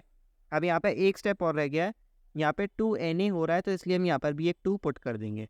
तो फाइनल बैलेंसिंग कैसी रहेगी, फाइनल बैलेंसिंग रहेगी 2Na plus 2H2O gives 2NaOH plus H2, ठीक है। H2 as a gas denote करेंगे। और हाँ, एक चीज़ आपको मैं और सिखा देता हूँ, जब भी आप किसी गैस को डिनोट करते हैं ना, तो आप उसमें ऐसे कर सकते हैं, ठीक है। गैस को डिनोट करने का तरीका होता है एक एरो ऊपर की तरफ ऐसे दिखा दो, और प्रेसिपिटेट को डिनोट करने का तरीका होता है उसके ऐसे एक एरो नीचे दिखा दो, ठीक है। प्रेसिपिटेट को डिनोट करने के लिए ये हो गया और गैस के लिए ये हो गया, ठीक है। ये गैस हो गया और ये प्रेसिपिटेट हो गया, ठीक है। तो हमने अब बहुत सारी इक्वेशंस बैलेंस करके देख ली है, तो चलिए अब आगे बढ़ते हैं। अब इस चैप्टर का आई मस्ट से कि सबसे इम्पॉर्टेंट टॉपिक आने वाला है जिसमें से क्वेश्चंस बनते हैं। बाकी जो अभी तक हम पढ़ रहे थे वो तो बस आपकी अंडरस्टैंडिंग के लिए था, बिकॉज ये आपकी बेस बनाएगी। नेक्स्ट जो टॉपिक है वो है टाइप्स ऑफ केमिकल रिएक्शंस। तो यहाँ पे एक ब्यूटीफुल सा आपके लिए फ्लो चार्ट बना हुआ है, तो मैं आपको रिएक्शंस के नाम बता देता हूँ। देखिए 5 टाइप्स के रिएक्शंस हैं हमें जो पढ़ने हैं। उनमें से पहला जो है वो तो है कॉम्बिनेशन रिएक्शन, दूसरा है डीकम्पोजिशन रिएक्शन, तीसरा है डिस्प्लेसमेंट रिएक्शन, चौथा है डबल डिस्प्लेसमेंट और पांचवा है रिडॉक्स। तो ये 5 टाइप के रिएक्शंस है जो आपको पढ़नी है और आपके सिलेबस में है। बहुत ईजी है, थोड़े बहुत एग्जाम्पल्स और थ्योरी के साथ आप आराम से समझ जाओगे। तो चलिए आगे बढ़ते हैं, हर एक को डिटेल में पढ़ते हैं। तो कॉम्बिनेशन और डिकम्पोजिशन के साथ शुरू करेंगे, ठीक है। तो सबसे पहले आता है कॉम्बिनेशन रिएक्शन। होता क्या है ये combination reaction? So a reaction in which a single product is formed from 2 or more reactants is known as a combination reaction। इसका मैं आपको सिंपल मेथड बता देता हूँ। कॉम्बिनेशन रिएक्शन होता क्या है, देखिए। कॉम्बिनेशन रिएक्शन में आपको एक एल्गोरिदम याद रखना है। कॉम्बिनेशन रिएक्शन में A + B गिव्स C। अब आप बोलोगे ये सब क्या है, ABC, ये क्या कहोगे, ये कौन से कंपाउंड हैं? तो बेसिकली मैं ये डिनोट करना चाहता हूँ कि जैसे कि यहाँ पे मैं आपको पहले एक चीज़ बता देता हूँ। एक कंडीशन है यहाँ पे A B C, यहाँ पे ये जो AB हैं ये एलिमेंट्स भी हो सकते हैं और कंपाउंड्स भी हो सकते हैं, ठीक है। जब भी हम जब भी इक्वेशन राइट करते हैं तो उसमें हम ये नहीं कहते कि सिर्फ कंपाउंड्स यूज़ होंगे या सिर्फ एलिमेंट्स यूज़ होंगे, क्योंकि दोनों चीज़ें यूज़ हो सकती हैं, ठीक है। ये आपको बात याद रखनी है, ठीक है। तो ABC का बेसिकली ये मतलब है कि हमारे पास लेट्स से हमारे पास कोई 2 एलिमेंट या कंपाउंड्स हैं, ठीक है। मैं मान लेता हूँ कि A मेरे पास अभी एक एलिमेंट है और मैं B को एक कंपाउंड मान लेता हूँ। तो जब भी 2 एलिमेंट्स या 2 कंपाउंड्स मिलकर एक नया कंपाउंड बनाते हैं, तब ये जो रिएक्शन होता है, इस टाइप के रिएक्शन को हम कहते हैं कॉम्बिनेशन रिएक्शन। कॉम्बिनेशन का मतलब क्या होता है? मिलाना, राइट। कॉम्बिनेशन मीन्स कंबाइन करना। तो बेसिकली जब 2 रिएक्टेंट्स कंबाइन करके एक नया प्रोडक्ट बनाते हैं, single product, I repeat, single product बनाते हैं, तब उसको हम कॉम्बिनेशन रिएक्शन कहते हैं। जैसा कि यहाँ पे थ्योरी पे लिखा हुआ है, ठीक है। 2 और मोर रिएक्टेंट्स मिलकर जब एक सिंगल प्रोडक्ट बनाते हैं, तब हम उसको क्या कहते हैं? Combination reaction. एग्जाम्पल्स यहाँ पे आपके लिए लिस्ट डाउन किए गए हैं, which is CaO + H2O gives CaOH whole twice plus heat. ये भी मैंने आपको पीछे भी कराया था जब मैं आपको एवोल्यूशन ऑफ हीट के बारे में पढ़ा रहा था। तो चलिए पहले से नेक्स्ट पेज पे ऐसा फुल इक्वेशन लिख लेते हैं। तो हमारे पास क्या है? CaO एक सॉलिड फॉर्म में है प्लस H2O है विच इज़ वाटर, ठीक है, लिक्विड फॉर्म में, which gives us CaOH whole twice which is again aqueous form में, क्योंकि एंड देन वी हैव क्या होता है? H2O। Yes, H2 basically, sorry H2 नहीं, यहाँ पे हीट होती है, यस हीट। सो हीट को हम मेंशन कर देंगे। सो दिस इज एन, अगेन इसमें क्या हो रहा है? एवोल्यूशन ऑफ हीट है, तो हमारा वो एग्जांपल भी जस्टिफाई होता है। तो इसमें क्या हो रहा है? यहाँ पे हमारे पास ये 2 रिएक्टेंट्स हैं जो आपस में मिलकर एक सिंगल प्रोडक्ट बना रहे हैं। हीट तो कोई प्रोडक्ट नहीं है, वो तो सिंपल एक कंडीशन है, ठीक है। इसको तो हम ऐसे मेंशन कर देते हैं ताकि हम बता सकें कि रिएक्शन कैसी है। हालांकि ऐसी जो रिएक्शंस होती हैं जिनमें हीट रिलीज होती है, इनको भी एक नाम दिया जाता है, बट वो मैं आपको आगे बताऊंगा, अभी नहीं, ठीक है। तो क्या हो गया? हमारे पास यहाँ पर सिर्फ एक सिंगल प्रोडक्ट बन रहा है, वो की है हमारे पास CaOH whole twice which is calcium hydroxide. तो जब यहाँ पे हम मान लेते हैं ये हमारा A है, तो A + B gives us C, ठीक है। तो आप, आई होप आपको ये समझ आ गया होगा कि मैं कहना क्या चाहता हूँ। जब 2 एलिमेंट्स या कंपाउंड्स मिलकर सिर्फ सिंगल प्रोडक्ट बनाते हैं, या इन सिंपल वर्ड्स जब 2 रिएक्टेंट्स मिलकर एक सिंगल प्रोडक्ट बनाते हैं, तब हम उसको कॉम्बिनेशन रिएक्शन कहते हैं।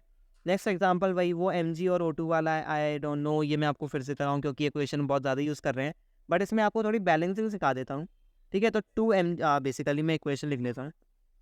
इक्वेशन क्या है? हाँ, इक्वेशन है Mg + O2 गिव्स 2MgO, ठीक है। तो इसमें हम क्या करते हैं? पहले बैलेंस कर लेते हैं इस इक्वेशन को। यहाँ पे 2 ऑक्सीजन है, यहाँ पे 1 ऑक्सीजन है, तो यहाँ पे 2 को मैं यहाँ पुट कर लेता हूँ, तो 2MgO हो गया। अब यहाँ पे 2Mg, यहाँ पे 1Mg है, तो यहाँ पे 2Mg हो गया। तो बेसिकली क्या है ये equation? 2Mg + O2 gives 2MgO। Mg क्या है? सॉलिड है। ऑक्सीजन क्या है? गैस है। और 2MgO क्या है? सॉलिड है, ठीक है। अब इसमें क्या हो रहा है? अगेन 2 रिएक्टेंट्स मिलकर एक सिंगल प्रोडक्ट बना रहे हैं, ठीक है। 2 रिएक्टेंट्स मिलकर एक सिंगल प्रोडक्ट बना रहे हैं। अगेन वही एनालॉजी यूज़ करते हैं, A + B gives us C, ठीक है। आई होप अब आपको ये कॉम्बिनेशन रिएक्शन समझ आ गई हो और आगे अब आपको इसमें कोई दिक्कत ना आए। Next is decomposition reaction. Decomposition reaction एकदम इसका उल्टा, जस्ट उल्टा। डीकम्पोजिशन का जो एनालॉजी हो जाएगी वो क्या हो जाएगी? उसकी ये हो जाएगी कि A गिव्स B + C, ठीक है।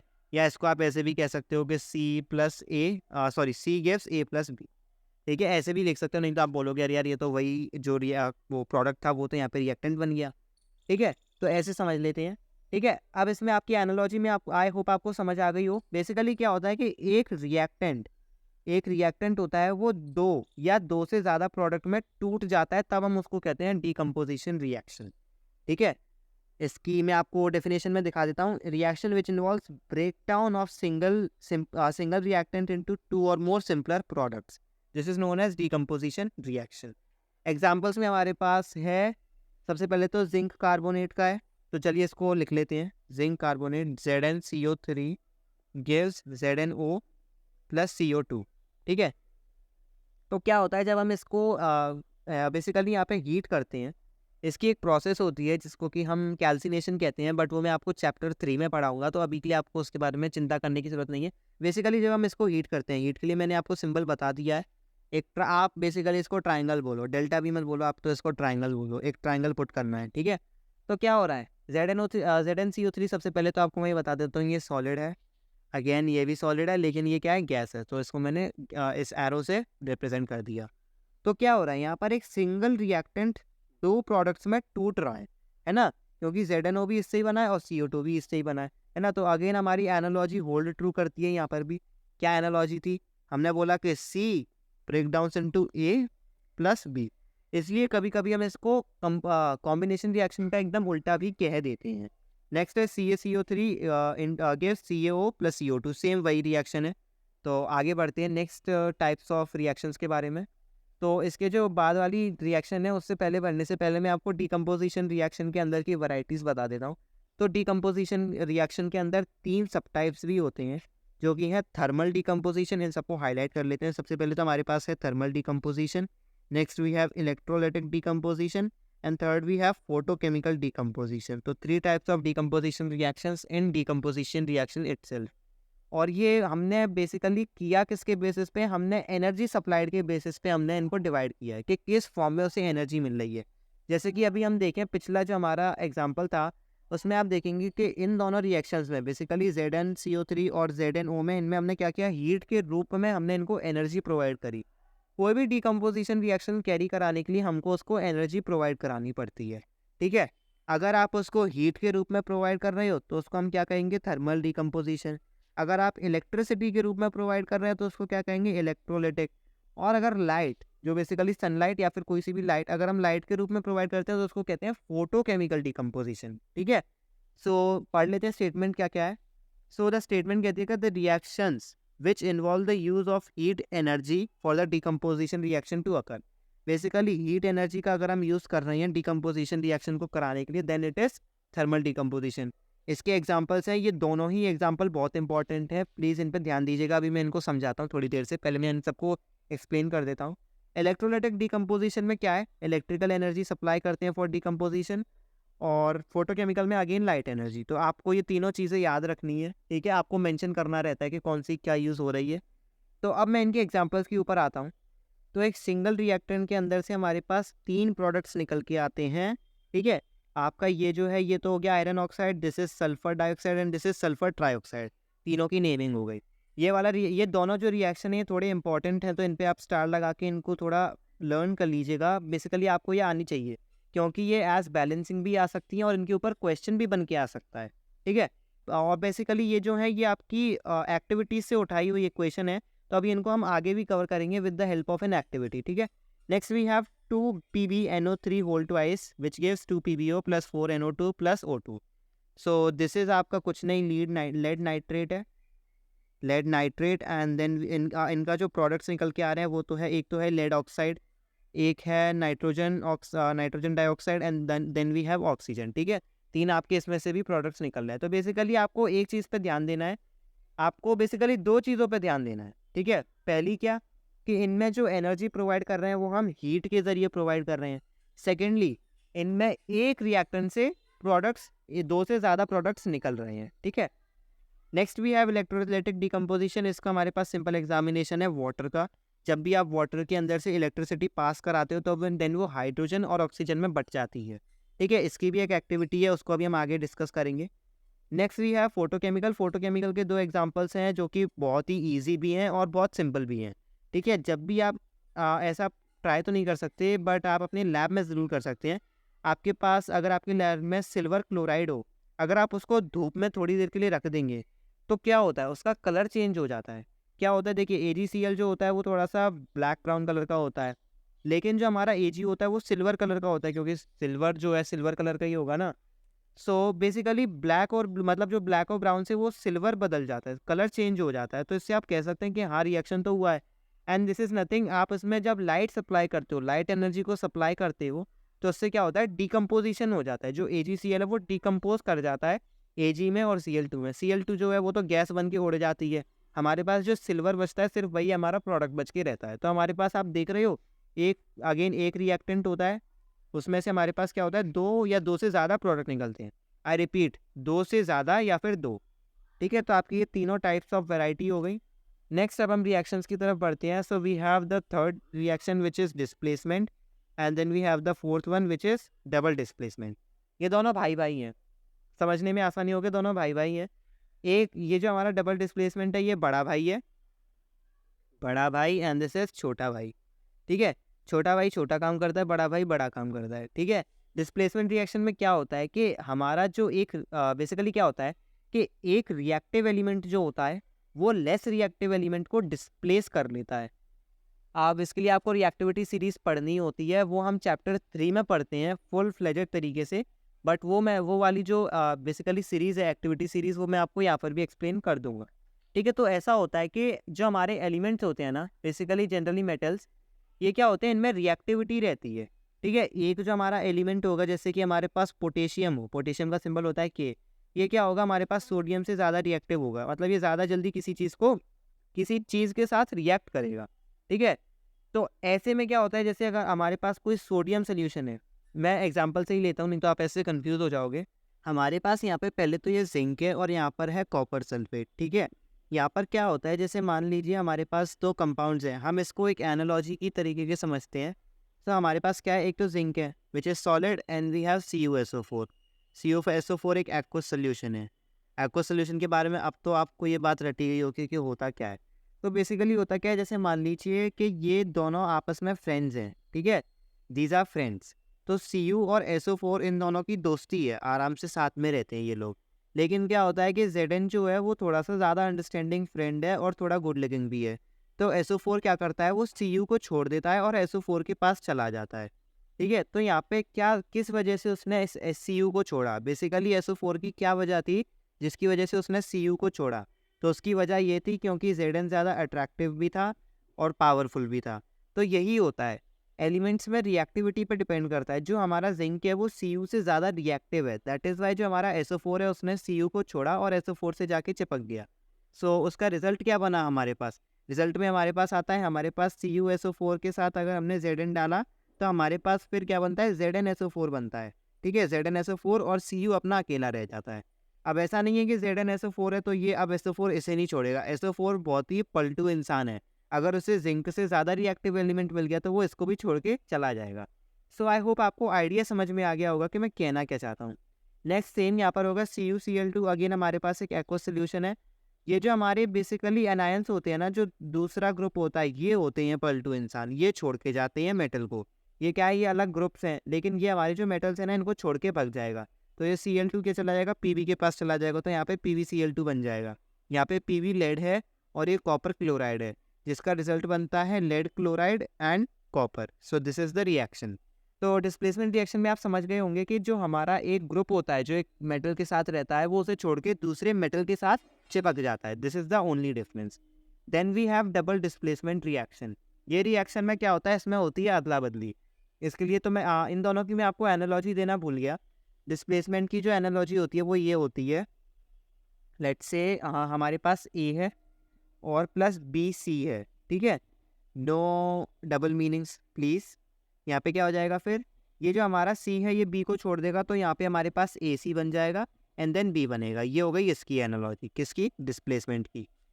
डबल डिस्प्लेसमेंट मैं इसको DD से डिनोट करता हूँ। डबल डिस्प्लेसमेंट के यहाँ क्या होता है, जैसे हमारे पास AB है और CD है, इन दोनों ने एक दूसरे के साथ रिएक्ट कर दिया, तो हमारे पास क्या बनता है, हमारे पास बनेगा AC एंड BD। ये हमारा रिएक्शन होके निकलेगा। This is the analogy for this one. तो इन दोनों की एनालॉजी डिफरेंस ही है। इसमें डबल डिस्प्लेसमेंट में होता क्या है, बेसिकली एक एक्सचेंज ऑफ आयंस होता है, ये इसका कीवर्ड है। हर एक में आपके पास एक कीवर्ड है, जैसे यहाँ पे आपके पास कीवर्ड था डिस्प्लेसेस, मतलब डिस्प्लेस हो रहा है, तभी तो उसका नाम डिस्प्लेसमेंट है। लेकिन इसमें क्या होता है, इसमें एक्सचेंज ऑफ आयंस होता है, मतलब एक दूसरे के कैटायन और एनायन बदल जाते हैं। आई होप आपको कैटायन और एनायन के बारे में पता होगा, फिर भी मैं आपको बता देता हूँ। जो एनायंस होते हैं वो नेगेटिवली चार्ज्ड रेडिकल्स होते हैं, और जो कैटायन होते हैं वो पॉजिटिवली चार्ज्ड होते हैं, ठीक है। तो मेटल्स जो होते हैं वो हमेशा कैटायंस बनाते हैं most of the time, because chemistry में एक्सेप्शंस तो रहती हैं। और जो नॉन मेटल्स रहते हैं वो मोस्टली, मैं ये नहीं कह रहा सारे, मोस्टली जो होते हैं वो अनायंस बनाते हैं, ठीक है। तो जिनके ऊपर नेगेटिव चार्ज होता है वो अनायंस, बेसिकली जो नेगेटिव चार्ज वाले हैं उन्हें हम अनायंस कहते हैं, सिंपल सी बात है, अनायंस हो गए। और जिनके पास पॉजिटिव चार्ज होता है वो होते हैं हमारे cations. This is the difference between cations and anions. और जब कैटायंस और अनायंस पोजीशन बदल लेते हैं एक दूसरे की, मतलब कोई दूसरी की जगह पे आ जाता है और कोई दूसरे की जगह पे, उसी को हम कहते हैं डबल डिस्प्लेसमेंट। जैसे अगेन एग्जांपल लेंगे, हमारे पास यहाँ पे Na2SO4 है और BaCl2 है, Na2SO4 प्लस BaCl2, ठीक है। सो वी हैव जो हमारे ये ग्रीन में है वो हमारे क्या हैं, एनायंस हैं, और जो हमारे ब्लू में है वो हमारे कैटायंस हैं। तो blue ones are cations and green ones are anions. Green से डिनोट करते हैं इसको भी। तो we have green ones are anions. तो आपको एनायंस और कैटायंस के बीच में डिफरेंस तो समझ आ ही गया होगा, वैसे भी आपने पिछले साल पढ़ लिया है। तो क्या होगा, जो Na है, यहाँ पे Na2 है, जो हमारा Na है वो Cl2 के साथ चला जाएगा, और जो Ba है वो SO4 के साथ चला जाएगा। मैं आपको कंपाउंड्स के नेम बता देता हूँ, पूरे कंपाउंड्स के नेम क्या है। ये वाला जो कंपाउंड है, this is sodium sulphate and this is barium chloride. तो चलिए इसकी रिएक्शन करते हैं, रिएक्शन में क्या हो रहा है उसको भी देख लेते हैं। हमारे पास क्या था, BaCl2 प्लस Na2SO4। तो रिएक्शन में क्या होगा, मैंने जैसा कि बताया, अदला बदली हो जाएगी। Ba किसके साथ चला जाएगा, यस, BaSO4 के साथ चला जाएगा। So we have the products क्या बनेंगे, BaSO4 प्लस Cl2 क्या होगा, वो Na2 के साथ मिल जाएगा, ये दोनों आपस में मिल जाएंगे, तो ये क्या बनाएंगे, NaCl बनाएंगे। बैलेंसिंग के लिए यहाँ पे 2 लग जाएगा और इक्वेशन बैलेंस हो जाएगी, राइट।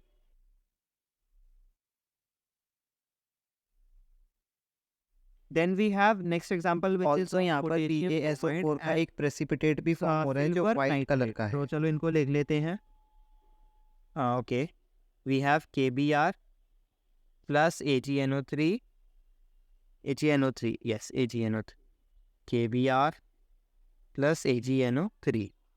तो ये हमारे पास दो रिएक्शंस हो गए। अगेन क्या होगा, सेम चीज़ फिर से होगी कि क्या होगा, ये पोटेशियम NO3 के साथ चला जाएगा, और जो हमारा Ag है विच इज़ बेसिकली सिल्वर, वो ब्रोमाइड के साथ चला जाएगा। तो अगेन रिएक्शन को कैरी आउट कराते हैं। तो हमारे पास प्रोडक्ट्स क्या बनेंगे, हमारे पास बनेगा KNO3 प्लस AgBr। ये हमारा क्या आ जाएगा, रिजल्ट आ जाएगा। ये सारे के सारे एक्वा सोल्यूशन है, नॉट टू मेंशन, ठीक है। तो ये हमारा रिएक्शन हो गया। अब ये हमारे 4 टाइप्स के रिएक्शंस कवर हो गए। अब हम बढ़ते हैं हमारे लास्ट टाइप ऑफ रिएक्शन की तरफ, which is redox reaction. Redox reaction अपने आप में 2 रिएक्शंस को पकड़ के चलता है। It carries 2 reactions in itself, which are oxidation reaction and reduction reactions. तो ऑक्सीडेशन और रिडक्शन हम दोनों को अलग अलग तरीके से पढ़ेंगे, बट इस पर थोड़ा सा ध्यान दीजिएगा, बिकॉज ऑक्सीडेशन और रिडक्शन, सबसे पहली बात तो ये बहुत ही इंपॉर्टेंट टॉपिक है, इस पर स्टार्स लगा लीजिए डबल, बिकॉज इससे क्वेश्चंस बनते हैं, और इससे आपको अभी नहीं आगे वाले चैप्टर्स में भी क्वेश्चन बनेंगे। केमिस्ट्री के सारे ही चैप्टर एक दूसरे से लिंक्ड है। तो ऑक्सीडेशन रिएक्शन को पढ़ेंगे। देखिए, इनकी एक सिंपल सा कीवर्ड होता है जिसको यहाँ पे मैंने अंडरलाइन भी कर रखा है, विच इज़ कि गेन ऑफ ऑक्सीजन और रिमूवल ऑफ हाइड्रोजन, ठीक है। गेन ऑफ ऑक्सीजन और रिमूवल ऑफ हाइड्रोजन को हम क्या कहते हैं, ऑक्सीडेशन रिएक्शन। वहीं दूसरी तरफ gain of hydrogen and removal of oxygen is defined as reduction reaction, ठीक है। तो ये इनके मेन कीवर्ड्स हैं। तो अब इनकी थ्योरी तो पढ़ ली, चलो इन्हें एग्जाम्पल से समझेंगे। हम यहाँ पे इनमें से कोई एग्जाम्पल ले लेते हैं। लेट्स से मैं ये ZnO प्लस C वाला ले लेता हूँ। तो अब क्या होता है ऑक्सीडेशन में, देखिए ऑक्सीडेशन का मैंने क्या बोला था, ऑक्सीडेशन प्लस कार्बन हो गया, एडिशन ऑफ ऑक्सीजन, या फिर रिमूवल ऑफ हाइड्रोजन, ठीक है। ये आपका मेन कीवर्ड है। अब जैसे कि आप यहाँ पर देखेंगे, एक से ये ZnO है, ठीक है, ZnO। तो यहाँ पे हमारे पास क्या है, कंपाउंड ZnO प्लस C, ये ऑक्सीजन है। अगर हम इनका रिएक्शन कराते हैं तो हमारे पास क्या आता है, Zn प्लस Cu होता है। तो इसमें क्या हो रहा है ZnO के साथ, इसमें से हम इसका जो ऑक्सीजन है, इस ऑक्सीजन को हम इससे छीन रहे हैं और कार्बन को दे रहे हैं, राइट। कार्बन ले जा रहा है ना यहाँ पे ऑक्सीजन को, तो हम क्या कहेंगे, ZnO क्या हो रहा है, ऑक्सीडाइज हो रहा है। नहीं, मतलब इसे हम क्या कहेंगे, रिड्यूस हो रहा है। बिकॉज क्या हो रहा है, जो हमारा कार्बन है ये ऑक्सीडाइज हो रहा है, क्यों, इसमें हमने क्या किया, ऑक्सीजन को ऐड किया। तो जब भी हम ऑक्सीजन को किसी एलिमेंट या कंपाउंड में ऐड करते हैं तो उसको हम ऑक्सीडेशन कहते हैं। और इसका एक दूसरा पर्सपेक्टिव है, अगर हम किसी कंपाउंड में से हाइड्रोजन को निकाल देते हैं, जैसे कि अगर हम किसी से हाइड्रोजन निकालते हैं, जैसे इसमें एग्जांपल देखते हैं CuO+H2 या Cu+H2O, ठीक है। तो ये H2O ऐसे लिख गया है बट इट इज H2O, ठीक है। क्या हो रहा है यहाँ पे, हमारा जो CuO है उसमें से हमने ऑक्सीजन छीन लिया, है ना, ऑक्सीजन छीन लिया और H2 को दे दिया। तो यहाँ पे जो हाइड्रोजन है वो क्या हो गया, ऑक्सीडाइज हो गया। और हमारा जो Cu है वो रिड्यूस हो गया, क्यों, क्योंकि उसमें से रिमूवल ऑफ ऑक्सीजन हुआ है। मतलब आप सिंपल सा मान के रखिए, जहाँ पर हमारा रिमूवल ऑफ हाइड्रोजन है, ऑक्सीजन में मैंने आपको बता दिया एडिशन ऑफ ऑक्सीजन या फिर रिमूवल ऑफ हाइड्रोजन। जब हाइड्रोजन को माइनस कर देते हैं, उसमें से निकाल देते हैं, तो वो क्या होगा, ऑक्सीडेशन। तो ऑक्सीडेशन की ये दो डेफिनेशंस हैं, इन पे आपको ध्यान देना है। और रिडक्शन इसका उल्टा होता है, उसमें हम या तो ऑक्सीजन को निकाल लेते हैं या हाइड्रोजन को उसमें डाल देते हैं किसी भी कंपाउंड में, ठीक है। यहाँ पे एग्जांपल के लिए आपकी एक बहुत मोस्ट इंपॉर्टेंट रिएक्शन है which is this one, MnO2+4HCl। ये वाली तो एग्जाम्स में आती ही आती है, ठीक है। ये वाली बहुत इंपॉर्टेंट रिएक्शन है, सो इसको हम थोड़ा और ध्यान से पढ़ेंगे। अब यहाँ पे पहली बात, हमने आपको ऑक्सीडेशन और रिडक्शन तो समझा दिया। अब यहाँ पे एक और कॉन्सेप्ट है which is about the oxidising agent, जो यहाँ पर हमारे पास लिखा हुआ है, oxidising agent and reducing agent. तो ये कौन से एजेंट्स होते हैं। आई होप आपको ऑक्सीडेशन और रिडक्शन समझ आ गया है, फिर भी मैं आपको एक लास्ट बार और एक्सप्लेन कर देता हूँ। ऑक्सीडेशन बेसिकली कुछ नहीं होता, it is gain of oxygen, ठीक है। ऑक्सीजन अगर किसी कंपाउंड में ऐड हो रहा है देन इट इज़ ऑक्सीडाइज, ठीक है। अगर उसमें से हाइड्रोजन निकल रहा है तो अभी उसको हम ऑक्सीडेशन कहते हैं, उसमें से हमने हाइड्रोजन निकाल के फेंक दिया, देन ऑल्सो उसको हम क्या कहेंगे, ऑक्सीडेशन।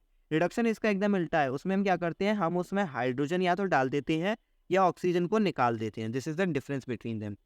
अब ऑक्सीडाइजिंग एजेंट उसे कहते हैं जो अपने आप को रिड्यूस करे और दूसरे को ऑक्सीडाइज करे। इसका क्या मतलब है, इस स्टेटमेंट को हम थोड़ा डिटेल में पढ़ते हैं ताकि आपको हमने अभी जो आपने कॉन्सेप्ट एक्वायर किया है उसी से ही समझेगा। रिड्यूसेस इटसेल्फ, खुद को रिड्यूस कर देता है, और जो भी उसका नेक्स्ट उसके साथ जो रिएक्ट कर रहा है उसको ऑक्सीडाइज कर देता है, ऑक्सीडाइजेस अदर। तो रिड्यूसेस इटसेल्फ का मतलब क्या हो रहा है, रिड्यूस इटसेल्फ मतलब या तो वो अपना ऑक्सीजन कुर्बान कर रहा है, अपने ऑक्सीजन को दे रहा है, या फिर अपने आप में हाइड्रोजन ले रहा है, ठीक है। यही तो दो कॉन्सेप्ट है। हमने क्या किया था रिडक्शन में, रिमूवल ऑफ ऑक्सीजन या फिर एडिशन ऑफ हाइड्रोजन। तो या तो वो ऑक्सीजन दे रहा है या हाइड्रोजन ले रहा है। ऑक्सीडाइजेस का मतलब क्या होता है, मतलब वो किसी को ऑक्सीजन दे रहा है या उसका हाइड्रोजन ले रहा है। तो दोनों में आपकी एनालॉजी सेम पड़ गई कि नहीं पड़ गई, यहाँ पे ऑक्सीजन जा रहा है, यहाँ पे हाइड्रोजन आ रहा है। तो दिस इज जो ये काम कराता है उसको हम कहते हैं ऑक्सीडाइजिंग एजेंट। जो अपने आप को रिड्यूस करके दूसरे को ऑक्सीडाइज करे उसको हम ऑक्सीडाइजिंग एजेंट कहते हैं, ठीक है। ऐसे एजेंट को ऑक्सीडाइजिंग एजेंट कहा जाता है। अब जैसे कि देखा जाए यहाँ पे हमारा जो कार्बन है ये तो खैर रिड्यूसिंग एजेंट है, इसको भी अब हम समझते हैं। यहाँ पे ऑक्सीडाइजिंग एजेंट का कोई एग्जांपल कोई है, हाँ ऑक्सीडाइजिंग का यहीं पे इसी हर एक में हो जाएगा, हर एक एग्जांपल में रहता है। अब जैसे अभी हमने ZnO वाली पढ़ी थी रिएक्शन, है ना, क्या था, ZnO प्लस कार्बन। तो यहाँ पे ZnO क्या कर रहा है, अपना ऑक्सीजन कार्बन को देख के उसको ऑक्सीडाइज करके कार्बन मोनोऑक्साइड बनाने को दे रहा है ना। ये कार्बन मोनोऑक्साइड है, ठीक है। उसने अपना ऑक्सीजन कुर्बान कर दिया कार्बन के लिए और उसको क्या कर दिया, ऑक्सीडाइज कर दिया। तो हमारा ये जो ZnO है ये हमारा ऑक्सीडाइजिंग एजेंट हो गया। वहीं दूसरी तरफ कार्बन ठहरा नाशुक्रा इंसान, उसे बिल्कुल भी शर्म नहीं है, वो रिड्यूसिंग एजेंट है। उसने क्या किया, ZnO का ऑक्सीजन छीन लिया, ठीक है। उसने ZnO का ऑक्सीजन छीन लिया और खुद ऑक्सीडाइज हो गया।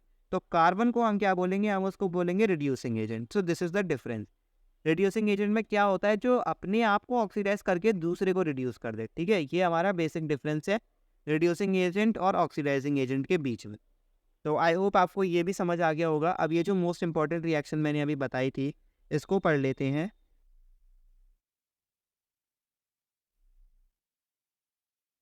This is manganese dioxide which is MnO2+4HCl gives MnCl2+2H2O+Cl water and this is chlorine gas. ये गैस के रूप में निकलती है। तो ये हमारे कंपाउंड्स हैं। देखिए क्या हो रहा है यहाँ पे, इसने आपको अगेन ऑक्सीडाइजिंग और रिड्यूसिंग एजेंट समझना है। तो हमारा जो देखिए जो MnO2 है ना, ध्यान से देखना, ये जो हमारा MnO2 है इसने अपना ऑक्सीजन कुर्बान करके क्लोरीन ले लिया, है ना। तो इसने अपना ऑक्सीजन दिया है, तो क्या हो गया, मतलब इसको क्या कहेंगे, तो जो अपना ऑक्सीजन दे रहा है उसको क्या कहते हैं, लूजेज ऑक्सीजन। यहाँ पे लिखा है जो अपना ऑक्सीजन खो रहा है उसको हम क्या कहते हैं, ऑक्सीडाइजिंग एजेंट कहते हैं, है ना, ऑक्सीडाइजिंग एजेंट कहते हैं। तो हमारा MnO2 क्या हो गया, ऑक्सीडाइजिंग एजेंट है। और वो हो क्या रहा है, वो रिड्यूस हो रहा है ना, वो रिडक्शन रिएक्शन अकर हो रहा है। मतलब ये दोनों साइमल्टेनियसली रिएक्शंस जो होते हैं ये दोनों साइमल्टेनियसली अकर करते हैं, ठीक है। तो हमारा जो बेसिकली जो MnO2 है वो रिड्यूस हो रहा है और वो एक ऑक्सीडाइजिंग एजेंट है। वहीं दूसरी तरफ ये जो 4HCl है ये हमारा क्या है, ये रिड्यूसिंग एजेंट है। क्यों, क्योंकि ये खुद तो ऑक्सीडाइज हो जाएगा। यहाँ पे देखिए इसका Cl तो हटा दो, ये क्या हो गया, 4HCl क्या बन गया, 2H2O बन गया, है ना। अपना आराम से ये दोनों ही बेसिकली दोनों ही ऑक्सीडाइज हो गए। क्यों, देखिए अगर हम इसके नज़रिए से देखेंगे, हाइड्रोजन के नज़रिए से, तो इसको तो ऑक्सीजन मिल गया। और अगर हम क्लोरीन के नज़रिए से देखें तो उसको हाइड्रोजन से छुटकारा मिल गया। और हाइड्रोजन से छुटकारा मिलने को भी हमने क्या बोला था, ऑक्सीडेशन ही बोला था। तो दिस इज़ द रिएक्शन, बहुत इंपॉर्टेंट रिएक्शन है। इसमें हमारा ये जो है MnO2 ये हमारा ऑक्सीडाइजिंग एजेंट है, ऑक्सीडाइजिंग एजेंट, और हमारा जो 4HCl है वो रिड्यूसिंग एजेंट है, ठीक है। आपको ऑक्सीडाइजिंग और रिड्यूसिंग एजेंट पहचानने के लिए अनगिनत क्वेश्चंस आएंगे आगे। तो इसके लिए आपको एक ट्रिक याद रखनी है। सबसे पहली बात तो ये जो ऑक्सीडाइजिंग और रिडक्शन एजेंट्स हैं ये हमेशा रिएक्टेंट साइड पे ही होते हैं, ठीक है। रिएक्टेंट साइड पे ही होगा, प्रोडक्ट साइड पे कभी नहीं होगा। प्रोडक्ट साइड मतलब RHS पे तो ये हो ही नहीं सकता, हमेशा रिएक्टेंट साइड पे होता है। तो इससे आप पहचान सकते हैं। एंड देन वही ऑक्सीजन का हटना जोड़ना वही सब है। तो चलिए अब हम बढ़ते हैं नेक्स्ट टॉपिक की तरफ, विच इज़ अदर रिएक्शंस। जो अभी मैंने बोला था ना आपको आगे बताने के लिए बताए थे, वो अब रिएक्शंस आ गए हैं। 3 रिएक्शंस पढ़ेंगे हम, exothermic reactions and endothermic reactions and precipitate reaction. तीनों को समझेंगे, बहुत इजी रिएक्शंस है। सिंपल वर्ड्स में बताऊं तो देखिए, एक्सोथर्मिक रिएक्शंस वो होते हैं जिनमें हीट इवॉल्व होती है। एंडोथर्मिक वो होते हैं जिनमें हीट लगती है, मतलब हम उन्हें हीट प्रोवाइड करते हैं और आगे जो उनका रिएक्शन होता है उससे जो सराउंडिंग्स है वो ठंडी हो जाती हैं। और प्रेसिपिटेट रिएक्शन वो होते हैं जिसमें प्रेसिपिटेट बनता है। तो so the reactions in which heat और energy is released along with the formation of products is known as an exothermic reaction. तो ऐसे रिएक्शंस जिसमें हीट, ध्यान रखिएगा, हीट या एनर्जी दोनों में से कुछ भी अगर कंज्यूम हो रहा है तो उसको हम एक्सोथर्मिक रिएक्शन बोलेंगे। इसका एकदम उल्टा, मतलब उन रिएक्शन में जिनमें हीट और एनर्जी अब्जॉर्ब होती है फॉर्मेशन ऑफ प्रोडक्ट्स के लिए, उनको हम क्या कहते हैं, एंडोथर्मिक रिएक्शन होते हैं। जनरली ऐसी रिएक्शंस में जो हमारा रिएक्शन मिक्सचर होता है, मतलब जैसे कि हमारे पास एक बीकर में ये जो रिएक्शंस हुआ है तो ये बीकर जो होगा ना वो ठंडा हो जाएगा, ठीक है, वो ठंडा हो जाएगा। Next we have precipitate reaction. Reactions that produce a precipitate as a product is known as a precipitation reaction. Precipitate क्या होता है, एक इनसॉल्युबल सब्सटेंस होता है जो मतलब बेसिकली सॉल्युबल नहीं होता वाटर में। तो वो रिएक्शंस जिनमें एक प्रेसिपिटेट बनता है उसको हम कहते हैं प्रेसिपिटेट रिएक्शंस। अब अभी हम इन तीनों के एग्जांपल्स को देखते हैं, तो चलिए इनके एग्जांपल्स को थोड़ा डिस्कस कर लेते हैं। सो द एग्जांपल्स आर, तो शुरुआत करते हैं एक्सोथर्मिक रिएक्शन से, ठीक है। सो एक्सोथर्मिक रिएक्शन में जो मेन होता है वो सबसे इम्पॉर्टेंट आई मस्ट से रेस्पिरेशन होता है। क्योंकि रेस्पिरेशन में आप देखेंगे तो एनर्जी रिलीज होती है तभी। जैसे कि अगर रेस्पिरेशन क्या होता है, बेसिकली हम जो खाना खाते हैं उससे एनर्जी डिराइव करना को हम कहते हैं रेस्पिरेशन। जो अभी हम लाइफ प्रोसेसेस चैप्टर में आगे पढ़ेंगे वो होता है रेस्पिरेशन, ठीक है। तो रेस्पिरेशन में एनर्जी रिलीज होती है, एनर्जी रिलीज होती है, दैट इज़ वाई इसको क्या कहा जाएगा, इसको कहा जाएगा एक्सोथर्मिक रिएक्शन। और इसका एक दूसरा भी एग्जांपल है which is burning of natural gas, ठीक है। नेचुरल गैस कुछ नहीं होता है, नेचुरल गैस बेसिकली कार्बन है।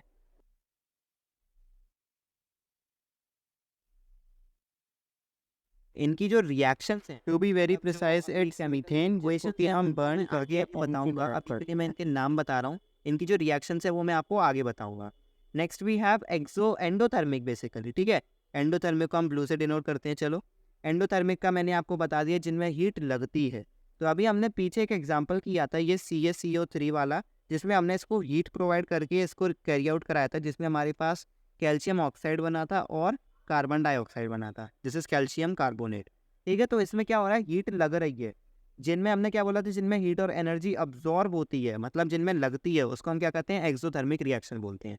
अब इसके बाद आप देखेंगे जो हमारा जो ये रिएक्शन मिक्सचर बनेगा इन दोनों का, वो हमेशा ठंडा निकलेगा, इट इज़ कूलर, ठीक है। तो ये एक प्रॉपर्टी भी होती है एंडोथर्मिक में कि रिएक्शन में क्या हो रही है, एनर्जी लग रही है, हीट लग रही है, उसके बाद जो हमारा रिजल्ट आ रहा है वो क्या हो रहा है, थोड़ा सा कूलर बन जाता है रिएक्शन मिक्सचर, ठीक है। Then we have precipitate reaction, ठीक है।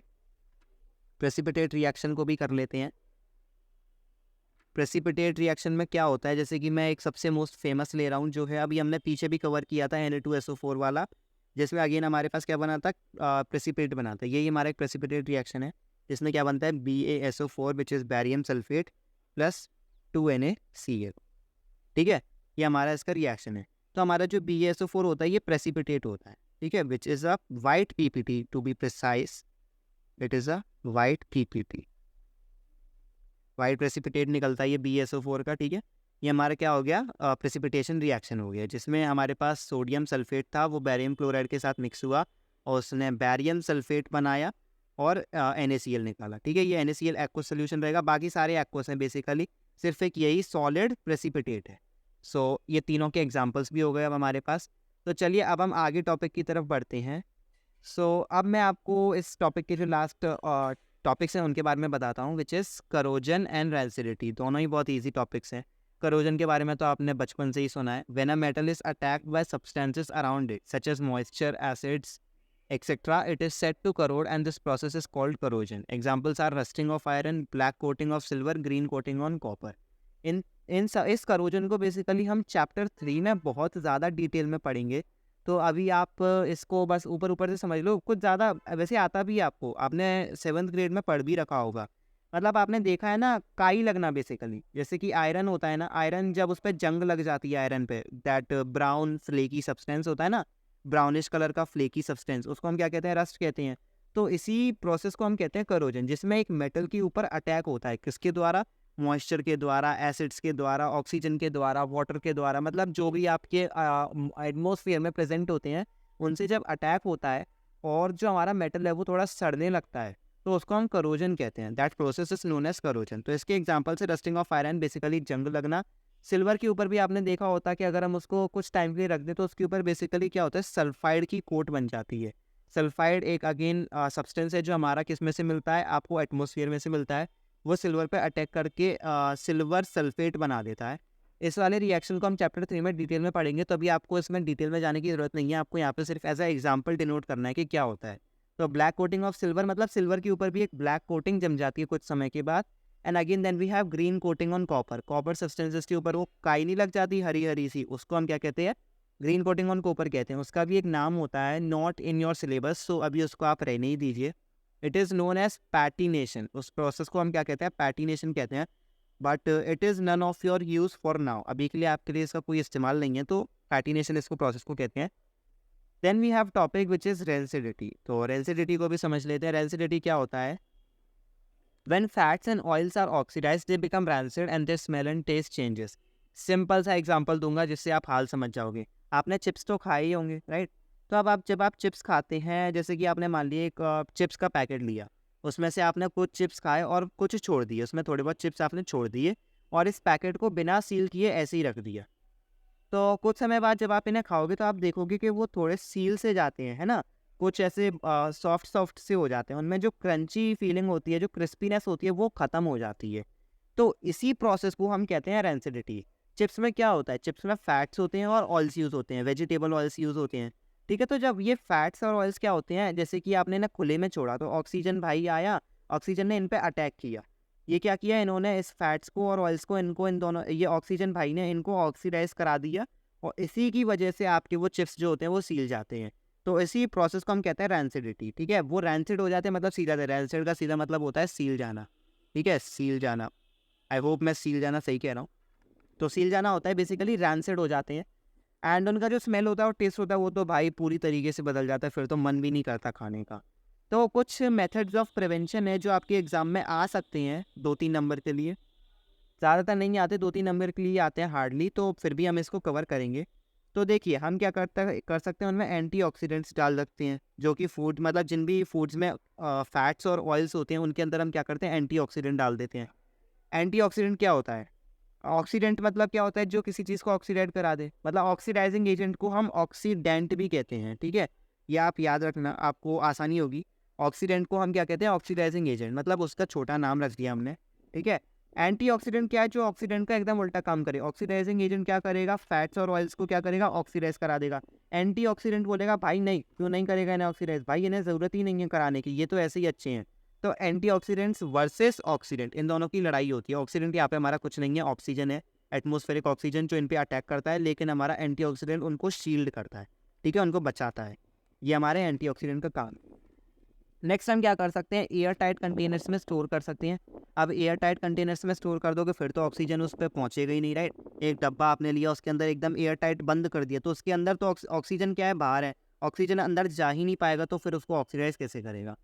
देन हम उसको नाइट्रोजन गैस के साथ फ्लश भी कर सकते हैं, जो कि most of the chips companies होती हैं वो करती हैं, ताकि उनका जो चिप्स है वो ज़्यादा समय तक रहे, ठीक है। तो नाइट्रोजन गैस क्या करती है, अगेन वो ऑक्सीडेशन को रिड्यूस करती है, ऑक्सीडेशन ना हो इसके लिए वो हम डालते हैं नाइट्रोजन को। So it is kind of antioxidant only. Then we have refrigeration, हम क्या करेंगे, हम उसको फ्रिज में रख देंगे, राइट। फ्रिज में भी क्या होता है, अगेन ऑक्सीजन नहीं जा पाएगी फ्रिज के अंदर, तो वो काम नहीं बिगाड़ पाएगी। सो सेम कॉन्सेप्ट है सबका रैंसिडिटी का। हमें क्या करना है, फैट्स और ऑयल्स ऑक्सीडाइज हो जाते हैं, उनको बचाने के लिए हम क्या करते हैं, ये सारी चीज़ें करते हैं। और भी मेथड्स होते हैं, बट आपके लिए 4 काफ़ी हैं। तो अब आगे बढ़ते हैं। तो अभी मैंने आपको पीछे जो रिएक्शंस बोली थी, जैसे कि respiration of burning of coal हो गया, तो अब इन कुछ इंपॉर्टेंट रिएक्शंस को हम यहाँ पे कवर करेंगे, because these reactions are very important, तो मैं आपको ये कवर कराना चाहूँगा।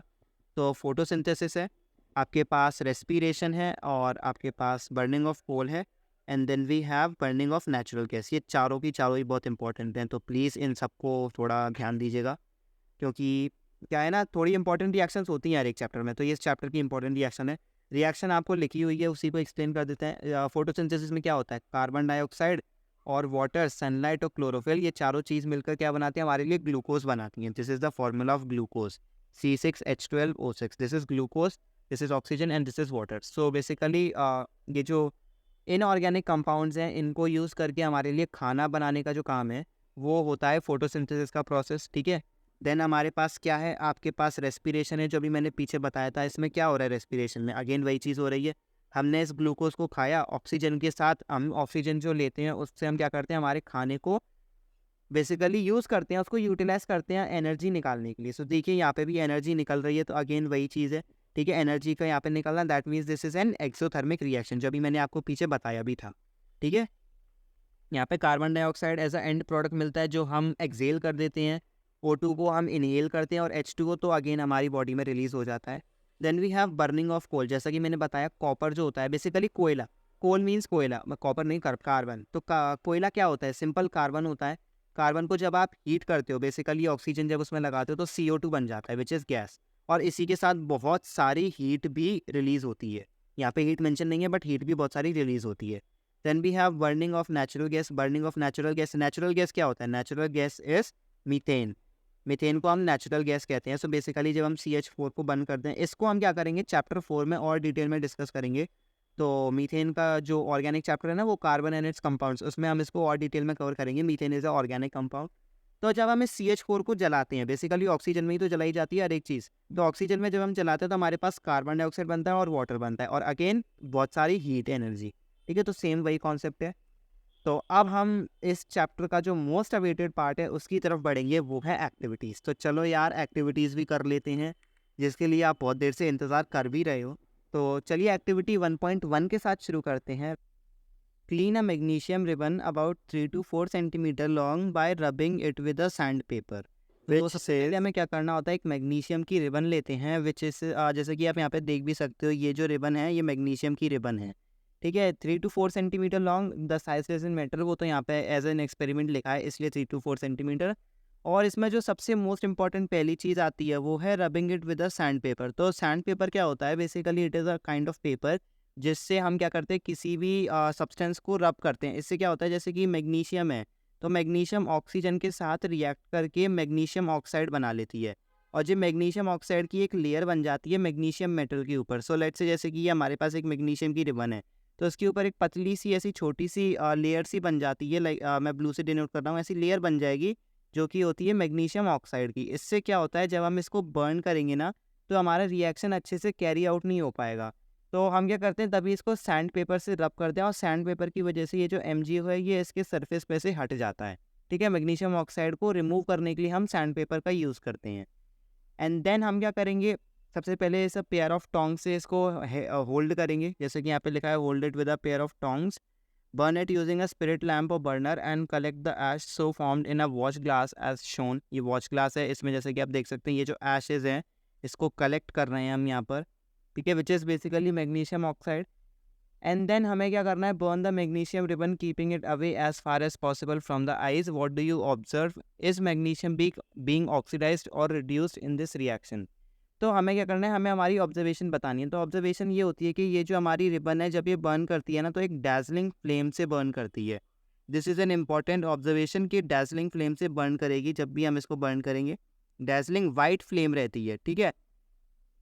हमने इसको जब बर्न किया तो इसकी वाइट फ्लेम निकलेगी एंड जो हमारा रिजल्ट होगा वो मैग्नीशियम ऑक्साइड होगा। तो इसका रिएक्शन कैसा होता है, मैग्नीशियम प्लस ऑक्सीजन। अब आपके मन में बहुत देर से ही शायद ये डाउट होगा कि जब भी हम बर्न करने की बात करते हैं तो हमेशा मैं ऑक्सीजन को क्यों लिखता हूँ। तो देखिए कॉन्सेप्ट बड़ा सिंपल है, जब भी हम किसी चीज़ को जलाते हैं तो उसमें ऑक्सीजन ही लगता है, बिकॉज ऑक्सीजन के बगैर कोई भी चीज़ जल नहीं सकती। This is a fact of matter, right. अगर जैसे कि आप कोई जैसे कि आपने खुद नोटिस किया होगा, जैसे अगर हम मान लें हमने एक फ्लेम जलाई है, एक कैंडल जलाई है, अगर हम उस कैंडल को ब्लो करेंगे तो उसका क्या है ना, ऑक्सीजन के साथ जैसे कि अभी ऐसे बर्न हो रही है, ठीक है। हमने इसके ऊपर जैसे कि क्या कहते हैं फूका, तो इससे क्या होगा कि इसके ऊपर जो अभी ऑक्सीजन का कांटेक्ट है, जैसे एटमॉस्फेरिक ऑक्सीजन अभी इसके ऊपर इफेक्ट कर रही है इसलिए जल रहा है। लेकिन जैसे ही हम फूकते हैं ना तो इसके आसपास के एरिया में जितनी भी ऑक्सीजन है वो सारी हट जाती है और इसी की वजह से फ्लेम भी बुझ जाती है। तो this is a basic condition कि अगर किसी चीज़ को जलना है तो उसके लिए ऑक्सीजन हमेशा लगता है एंड दैट इज़ वाई हम हमेशा इसमें ऑक्सीजन को डिनोट करते हैं। कभी कभी ऑक्सीजन को हम एरो के ऊपर भी डिनोट कर देते हैं, कैसे, लेट्स से Mg ऐसे लिख देंगे एंड देन इसके ऊपर O2 लिख देंगे। तो this is one of the same thing कि हम यहाँ पे इसको बर्न कर रहे हैं, ठीक है। देन हमारे पास जो रिजल्ट आता है वो मैग्नीशियम ऑक्साइड निकल के आएगा and this is again ashes जो यहाँ पे एक जो इकट्ठी हुई हैं इनको हम क्या कहते हैं, मैग्नीशियम ऑक्साइड कहते हैं। This is a powder. अब यहाँ पे हमें ये पूछा है कि मैग्नीशियम इसमें ऑक्सीडाइज हो रहा है या रिड्यूस हो रहा है। तो देखिए मैग्नीशियम ऑब्वियसली बात है ऑक्सीडाइज हो रहा है, क्यों, क्योंकि यहाँ पर वो सिंपल मैग्नीशियम है और यहाँ आप देखोगे वो ऑक्साइड बन गया, तो मैग्नीशियम इज ऑक्सीडाइज, ठीक है। इसको हम एज ए रिड्यूसिंग एजेंट भी कह सकते हैं, क्यों, क्योंकि इसने ऑक्सीजन को रिड्यूस कर दिया, ऑक्सीजन यहाँ पर ऑक्सीडाइजिंग एजेंट बन गया एंड ऑक्सीजन यहाँ पे रिड्यूस हो रहा है। तो मतलब चारों चीज़ें हमने एक ही रिएक्शन में कवर कर ली। सो एक्टिविटी 1.1 में इतना ही था। चलो अब आगे बढ़ते हैं एक्टिविटी 1.2 की तरफ। एक्टिविटी 1.2 में लिखा है कि take lead nitrate, this is important, ये वाला रिएक्शन भी इंपॉर्टेंट है तो इसलिए इस पर आप थोड़ा स्टार लगा लेना। एक्टिविटी 1.2 में कहता है कि take lead nitrate solution in a test tube, ठीक है। लीड नाइट्रेट क्या हो गया, PbNO3 होल ट्वाइस, ठीक है, ये इसका फॉर्मूला हो गया। हमें क्या करना है, इसमें पोटेशियम आयोडाइड ऐड करना है। तो पोटेशियम आयोडाइड हो गया Ki, राइट, Ki हो गया। ये दोनों सबसे पहली बात तो मैं आपको मेंशन कर देता हूँ, दोनों एक्वस फॉर्म में है, so no doubt for that, ठीक है, दोनों एक्वस फॉर्म में है। अब हमें क्या करना है, इनका रिएक्शन कराना है। सो बेसिकली एक हमने टेस्ट ट्यूब के अंदर ये दोनों चीज़ों को मिला लिया। यहाँ पे देखिए सोल्यूशन वर्ड लिखा है ना, तो इसलिए इस पर ध्यान दीजिएगा, सोल्यूशन लिखा है that means this is in aqueous format, ठीक है। देन हमें क्या बोला कि व्हाट डू यू ऑब्जर्व। तो इसमें जैसा कि आप देख सकते हैं कि पोटेशियम जो है वो Pb से ज़्यादा रिएक्टिव है, सो वो इसको डिस्प्लेस कर देगा। सो हमारे पास क्या बनता है, हमारे पास बनता है KNO3 प्लस PbI2, ठीक है। अब ये दो टाइप्स का रिएक्शन है तो अभी मैं आपको बताता हूँ। तो पहले हम इसको बैलेंस कर लेते हैं। बैलेंसिंग में देखेंगे तो यहाँ पे 2 आ जाएगा सबसे पहले, तो देन एक 2 यहाँ आ जाएगा। So yes it is balanced now, balance हो चुकी है। ये दो टाइप्स का रिएक्शन है। सबसे पहला तो आप पहचान ही गए होगे विच is double displacement reaction, right. और जो दूसरा टाइप है वो है इसका प्रेसिपिटेट रिएक्शन। प्रेसिपिटेट अब इससे आपका मतलब हो रहा होगा कि इसमें कहीं प्रेसिपिटेट भी होना चाहिए। तो हाँ, इसमें एक प्रेसिपिटेट बना है विच इज़ दिस PbI2। ये जो हमारा बना है ये एक येलो प्रेसिपिटेट बना है। तो let me right this is a yellow PPT। Precipitate को डिनोट करने का फॉर्म होता है PPT से। PPT हम इसको शॉर्ट फॉर्म में लिखते हैं। सो this is a yellow precipitate, तो मैं इसको येलो से हाईलाइट कर देता हूँ। तो PbI2 जो होता है वो हमारा एक येलो प्रेसिपिटेट बनता है। This is our reaction. तो इसमें हमारे पास क्वेश्चंस क्या थे, what do you observe. So what we observe is कि सबसे पहले तो हमारी एक प्रेसिपिटेट बनता है येलो कलर का, ये आपको मेंशन करना है, yellow colour precipitate is form. Then पूछा what is the colour of the precipitate form, colour is yellow, अभी मैंने आपको बता ही दिया। Can you name the compound precipitated, yes we can name. So which is, this is lead iodide, this is lead iodide, lead iodide, pardon me for my hand writing skills, lead iodide है। Then write the balance chemical equation for this reaction, ये हमारी equation balanced ही है, यहाँ पे आपको aqueous लिख देना है। एंड इसको आपको PbI2 को सॉलिड मेंशन कर देना है and that's it. Equation balance है। What is the type of this reaction, तो वो भी बता दिया हमने, डबल डिस्प्लेसमेंट है और प्रेसिपिटेट रिएक्शन है। So this is all the questions that can be framed from this this activity. Okay, तो चलिए अब हम नेक्स्ट एक्टिविटी की तरफ बढ़ते हैं। इस सारी एक्टिविटी को प्लीज़ अच्छे से याद कर लेना बिकॉज दिस इज़ इंपॉर्टेंट। तो नेक्स्ट एक्टिविटी पे बढ़ते हैं which is activity 1.3। This one is an easier one, तो जल्दी हो जाएगी। इसमें बोला है कि take a few zinc granules in a conical flask और अ टेस्ट ट्यूब। तो हमें पहले तो जिंक ग्रेन्यूल्स लेने हैं, ZN लेट से सॉलिड फॉर्म में ही रहेंगे, ग्रेन्यूल्स बोला है। देन हमें क्या करना है कि डाइल्यूट हाइड्रोक्लोरिक एसिड डालना है या फिर सल्फ्यूरिक एसिड डालना है। तो चलो हम हाइड्रोक्लोरिक एसिड डाल लेते हैं। अब सिंस उसने बोला है डाइल्यूट, डाइल्यूट का मतलब क्या है कि हाइड्रोक्लोरिक एसिड जो है वो वाटर में मिक्सड है, that means this is an aqueous solution. ठीक है, अब हमें बताना है कि रिएक्शन क्या हो रहा है। तो रिएक्शन में हमारे पास क्या बनता है, हमारे पास बनेगा ZnCl2 and then we have H2 gas. तो यहाँ पे 2 पुट हो जाएगा। So this is the reaction. हमें पूछा टच द कोनिकल फ्लास्क और test tube, is there any change in its temperature. तो इसका अब हम ऑब्जर्वेशंस डिस्कस कर लेते हैं। हमें ये बताना है कि जिंक ग्रेन्यूल्स के अकॉर्डिंग हो क्या रहा है उनके पास। तो हम जो देखेंगे जो जिंक ग्रेन्यूल्स है वो उसमें डिजोल्व होने लगी हैं, राइट। अब देखेंगे क्योंकि क्या हो रहा है, यहाँ पे ZnCl2 का सोल्यूशन बन रहा है। This ZnCl2 is aqueous and more over H2 नाम की गैस भी इवॉल्व हो रही है। सो बेसिकली हाइड्रोजन गैस भी इसमें से इवॉल्व हो रही है। अगर हम कोनिकल फ्लास्क को छू के देखेंगे तो इसका जो टेम्परेचर है वो बढ़ गया है because this is an exothermic reaction. और एक्सोथर्मिक रिएक्शंस में जैसा कि हमने बताया भी था कि हमारा जो रिएक्शन टेम्परेचर होता है वो बढ़ जाता है। So this is the observations of this reaction. अब हम बढ़ते हैं नेक्स्ट एक्टिविटी की तरफ विच is activity 1.4। Again an easier one. इसके बारे में तो हमने रिएक्शंस भी लिख ली हैं बहुत पहले ही। बोला है कि take a small amount of calcium oxide और quick lime in a beaker. तो बेसिकली जो हमारा कैल्शियम ऑक्साइड होता है CaO, इसको हम क्विक लाइम भी कहते हैं। ठीक है, इसमें जो हमारे पास CaOH होल ट्वाइस बनता है इसको हम स्लेक्ड लाइम कहते हैं। ठीक है, इनके जनरल नेम्स हैं बिकॉज ये नेम्स इंपॉर्टेंट होते हैं इसलिए मैं आपको ये लिखवा रहा हूँ। So what you call it, it is slaked lime. And then ये इनका CaCO3 होता है ना, इसको जिसको कि हम कैल्शियम कार्बोनेट भी कहते हैं। दिस इज बेसिकली लाइमस्टोन, इसको लाइमस्टोन कहा जाता है। It is very famous. Marble भी कहते हैं कहीं कहीं जगह पर, बट लाइमस्टोन ही मेजर नेम है। तो हमें क्या बोला, कैल्शियम ऑक्साइड लेना है। तो हमने क्या किया, थोड़ा सा कैल्शियम ऑक्साइड ले लिया। Again this is solid. ठीक है, इसको हमें बीकर में लेना है। देन इसमें वाटर ऐड करना है विच इज़ H2O। ठीक है, H2O डाला, देन इट इज़ लिक्विड। हमारे पास क्या बनता है, तो हमारे पास CaOH होल ट्वाइस बनता है। ये रिएक्शन हम कर चुके हैं, सो नथिंग न्यू। एंड ये क्या होता है, yes this is in aqueous form. And then we have heat, heat हमारी रिलीज होती है।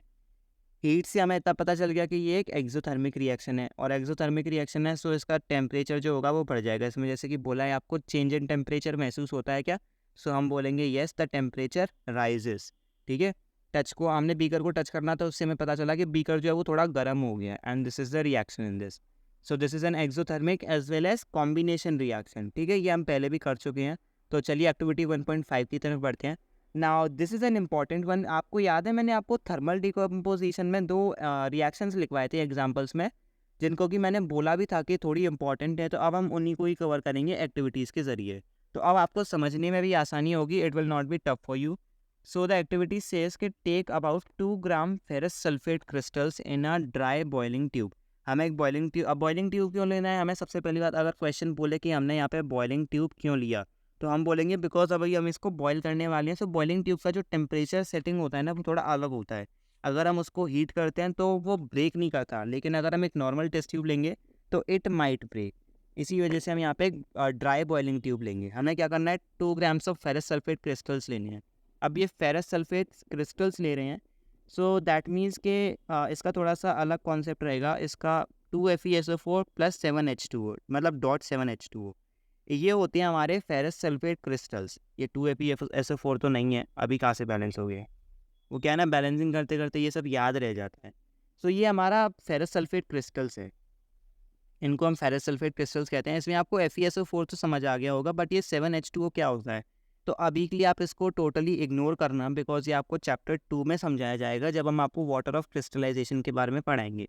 तो बेसिकली कुछ नहीं होता, कभी कभी क्या होता है ना कुछ कंपाउंड्स के पास उनके अंदर वाटर ऑफ क्रिस्टलाइजेशन रहता है। अभी के लिए आपके लिए थोड़ा टफ हो जाएगा, इसलिए हम इसको चैप्टर 2 में ही कवर करेंगे। अभी आप इतना मान लीजिए कि इसका फॉर्मूला है फेरस सल्फेट क्रिस्टल्स का फॉर्मूला। ठीक है, तो हमें क्या बोला उसने सबसे पहले कि हमें इनकी क्रिस्टल्स लेनी है और इनको कलर नोट करना है। तो इनका जो कलर रहता है वो रहता है ग्रीन कलर, ठीक है। तो ग्रीन कलर में ही अभी हमने इसको लिखा है, तो आप इससे समझ जाओगे this is in green colour. जो फेरस सल्फेट क्रिस्टल्स होते हैं जिनमें अभी अभी जिनमें वाटर है वो हमारे ग्रीन कलर के होंगे। अगर हम इनको हीट करेंगे तो इनका कलर चेंज हो जाएगा। तो रिएक्शन कैसी होती है वो मैं आपको पहले बता देता हूँ। तो चलो पहले रिएक्शन कर लेते हैं, एक सेकेंड। यस, सो रिएक्शन है, सबसे पहले हम क्या करेंगे, FeSO4 लेंगे। अगेन FeSO4 डॉट 7H2O, इसको हम क्या करेंगे, हीट करेंगे। तो हमारे पास क्या बनता है, हमारे पास बनता है FeSO4 प्लस 7H2O। इससे क्या होता है, वाटर ऑफ क्रिस्टलाइजेशन अलग हो जाता है। ये हमारा जो वाटर था अब ये अलग हो जाएगा और ये हट जाएगा। अब ये जो हमारे पास FeSO4 है ये होगा वाइट कलर का, this is white in colour. अभी हम इसमें हीट और प्रोवाइड करेंगे तो FeSO4 वाला रिएक्शन आगे बढ़ेगा। तो हम क्या करेंगे, FeSO4 अभी हमारे पास बचा है, वाटर निकल गया, अभी भी हम इसको हीट कर रहे हैं। तो आगे इसके अंदर फर्दर रिएक्शन होगा, वो बनेगा Fe2O3 plus O3 plus SO2 plus SO3। तो ये हमारे पास 3 कंपाउंड्स निकलेंगे इसमें से, जिसमें से कि 2 तो आपकी गैसेज हैं, which is sulphur dioxide and sulphur trioxide. This is trioxide and this is dioxide. And ये हमारा है फेरिक ऑक्साइड, ठीक है, आयरन 2 ऑक्साइड बेसिकली।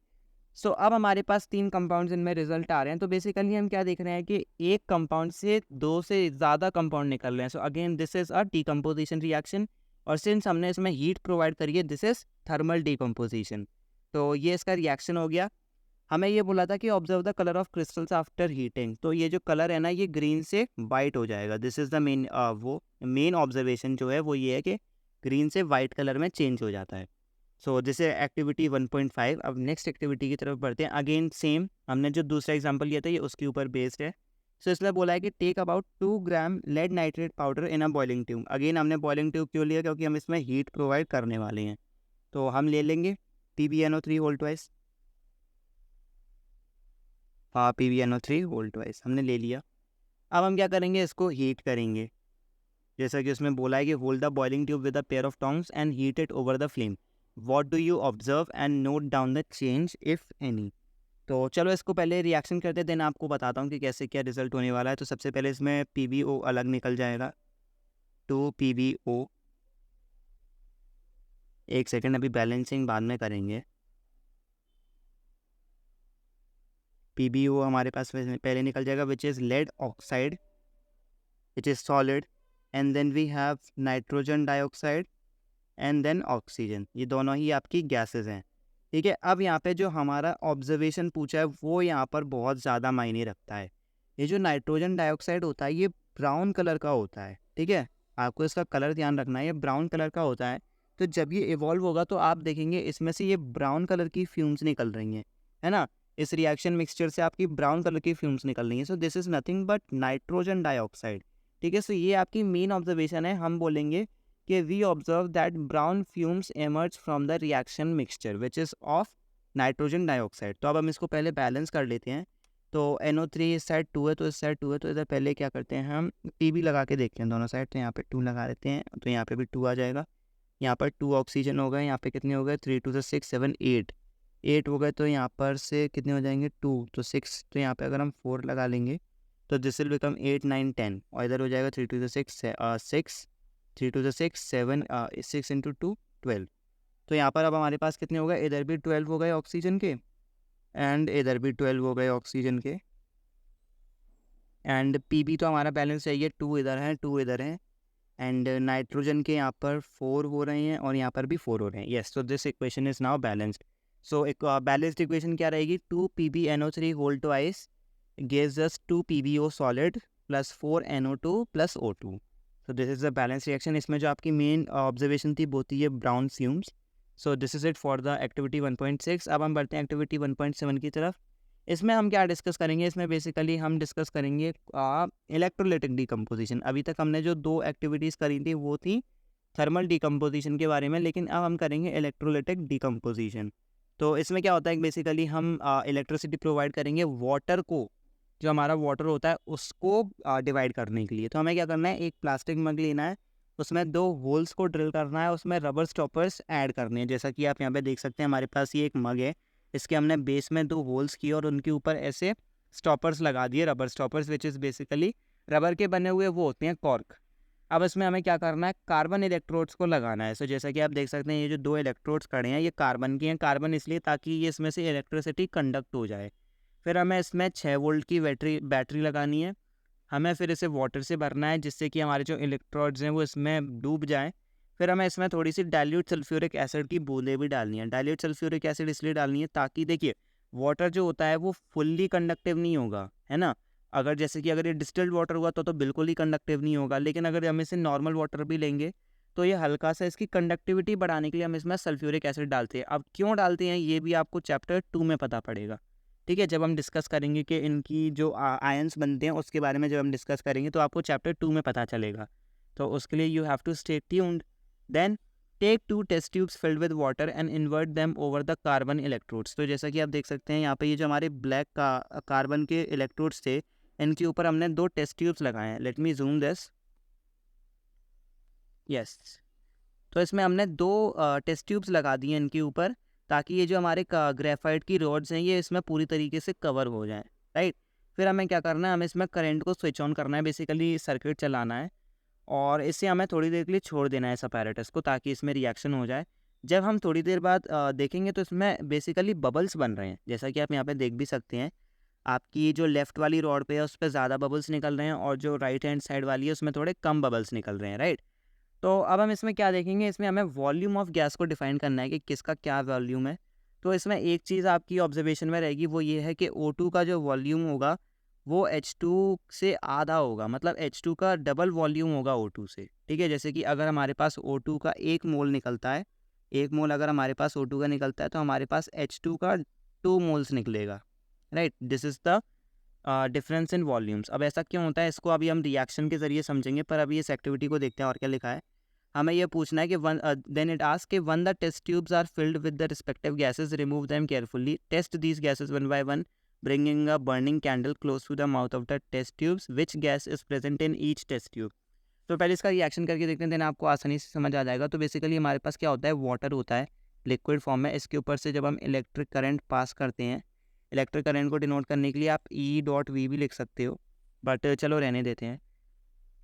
एक सेकेंड क्या था, yes, 2H2O, then electric current ही लिख देता है पूरे तरीके से।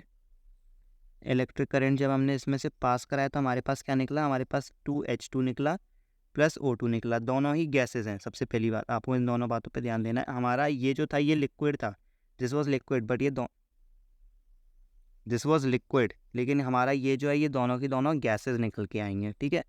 अब आप इसमें देखेंगे कि जो हमारा ऑक्सीजन है, ऑक्सीजन का सिर्फ 1 मोल निकला है लेकिन हाइड्रोजन का डबल निकला है, राइट। अगर इक्वेशन को बैलेंसिंग का तरीके से देखेंगे, अगर इसमें से जैसे कि मैं 2 हटा देता हूँ पूरी इक्वेशन से, मैंने क्या किया, मैंने H2 लिया, इसको मैंने किया तो इसके मेरे पास निकला H2 और O2। O2 यहाँ पर है लेकिन यहाँ पे नहीं है, तो इसको बैलेंस करने के लिए मैं यहाँ 2H2O लगाऊंगा और फिर यहाँ पे भी 2H2 आ जाएगा। तो आप देख रहे हो कि हाइड्रोजन की जो वॉल्यूम है वो O2 के एकदम डबल आ रही है। So this is the observation कि हमारा जो लेफ्ट हैंड साइड पर निकला है that is our hydrogen gas and जो राइट हैंड साइड पे वो हमारी ऑक्सीजन है। सो बेसिकली ये जो है ये हमारी H2 है और ये जो है ये हमारी O2 है। दिस इज़ द ऑब्जर्वेशन कि अगर हमसे पूछा है कि कौन से टेस्ट ट्यूब में कौन सा है तो हम बोलेंगे राइट हैंड साइड वाली पे ऑक्सीजन है और लेफ्ट हैंड साइड वाली पे हमारे पास H2 है। सो जो O2 है वो हमारे एनोड पे रिलीज़ हुआ है, एनोड पे आया, और ये जो है ये हमारे कैथोड पे रिलीज़ हुआ है, ठीक है, पॉजिटिव आयन पे, ठीक है। This is the difference. तो बस इतना ही था। इसमें आपके पास एक जो मेजर क्वेश्चन बनता है वो यही है कि वॉल्यूम ऑफ गैस, मतलब जो हाइड्रोजन का जो वॉल्यूम है वो O2 के डबल क्यों होता है, ये आपका मेजर क्वेश्चन बनता है। तो इसका आप सिंपल सा पहले तो आप ये रिएक्शन दिखा दोगे according to law of conservation of mass, आप ऐसे बता दोगे। देन आप इसमें जब आप कंजर्वेशन ऑफ मास को लिस्ट कर दोगे तो आप बैलेंस केमिकल इक्वेशन के जरिए बता दोगे कि H2 का जो वॉल्यूम है वो हमेशा डबल ही निकलता है, ठीक है। ये आपका ऑब्जर्वेशन हो गया।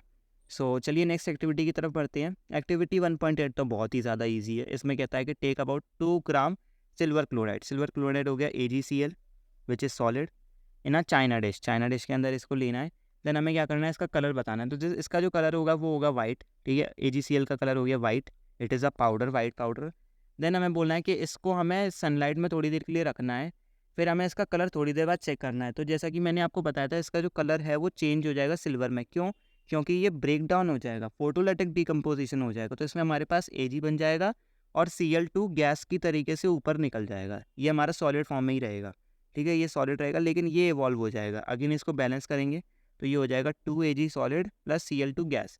तो गैस तो इवॉल्व हो जाएगी, हमारे पास बचेगा सिर्फ सिल्वर। और सिल्वर कौन से कलर का होता है? यस, सिल्वर तो सिल्वर कलर का ही होता है।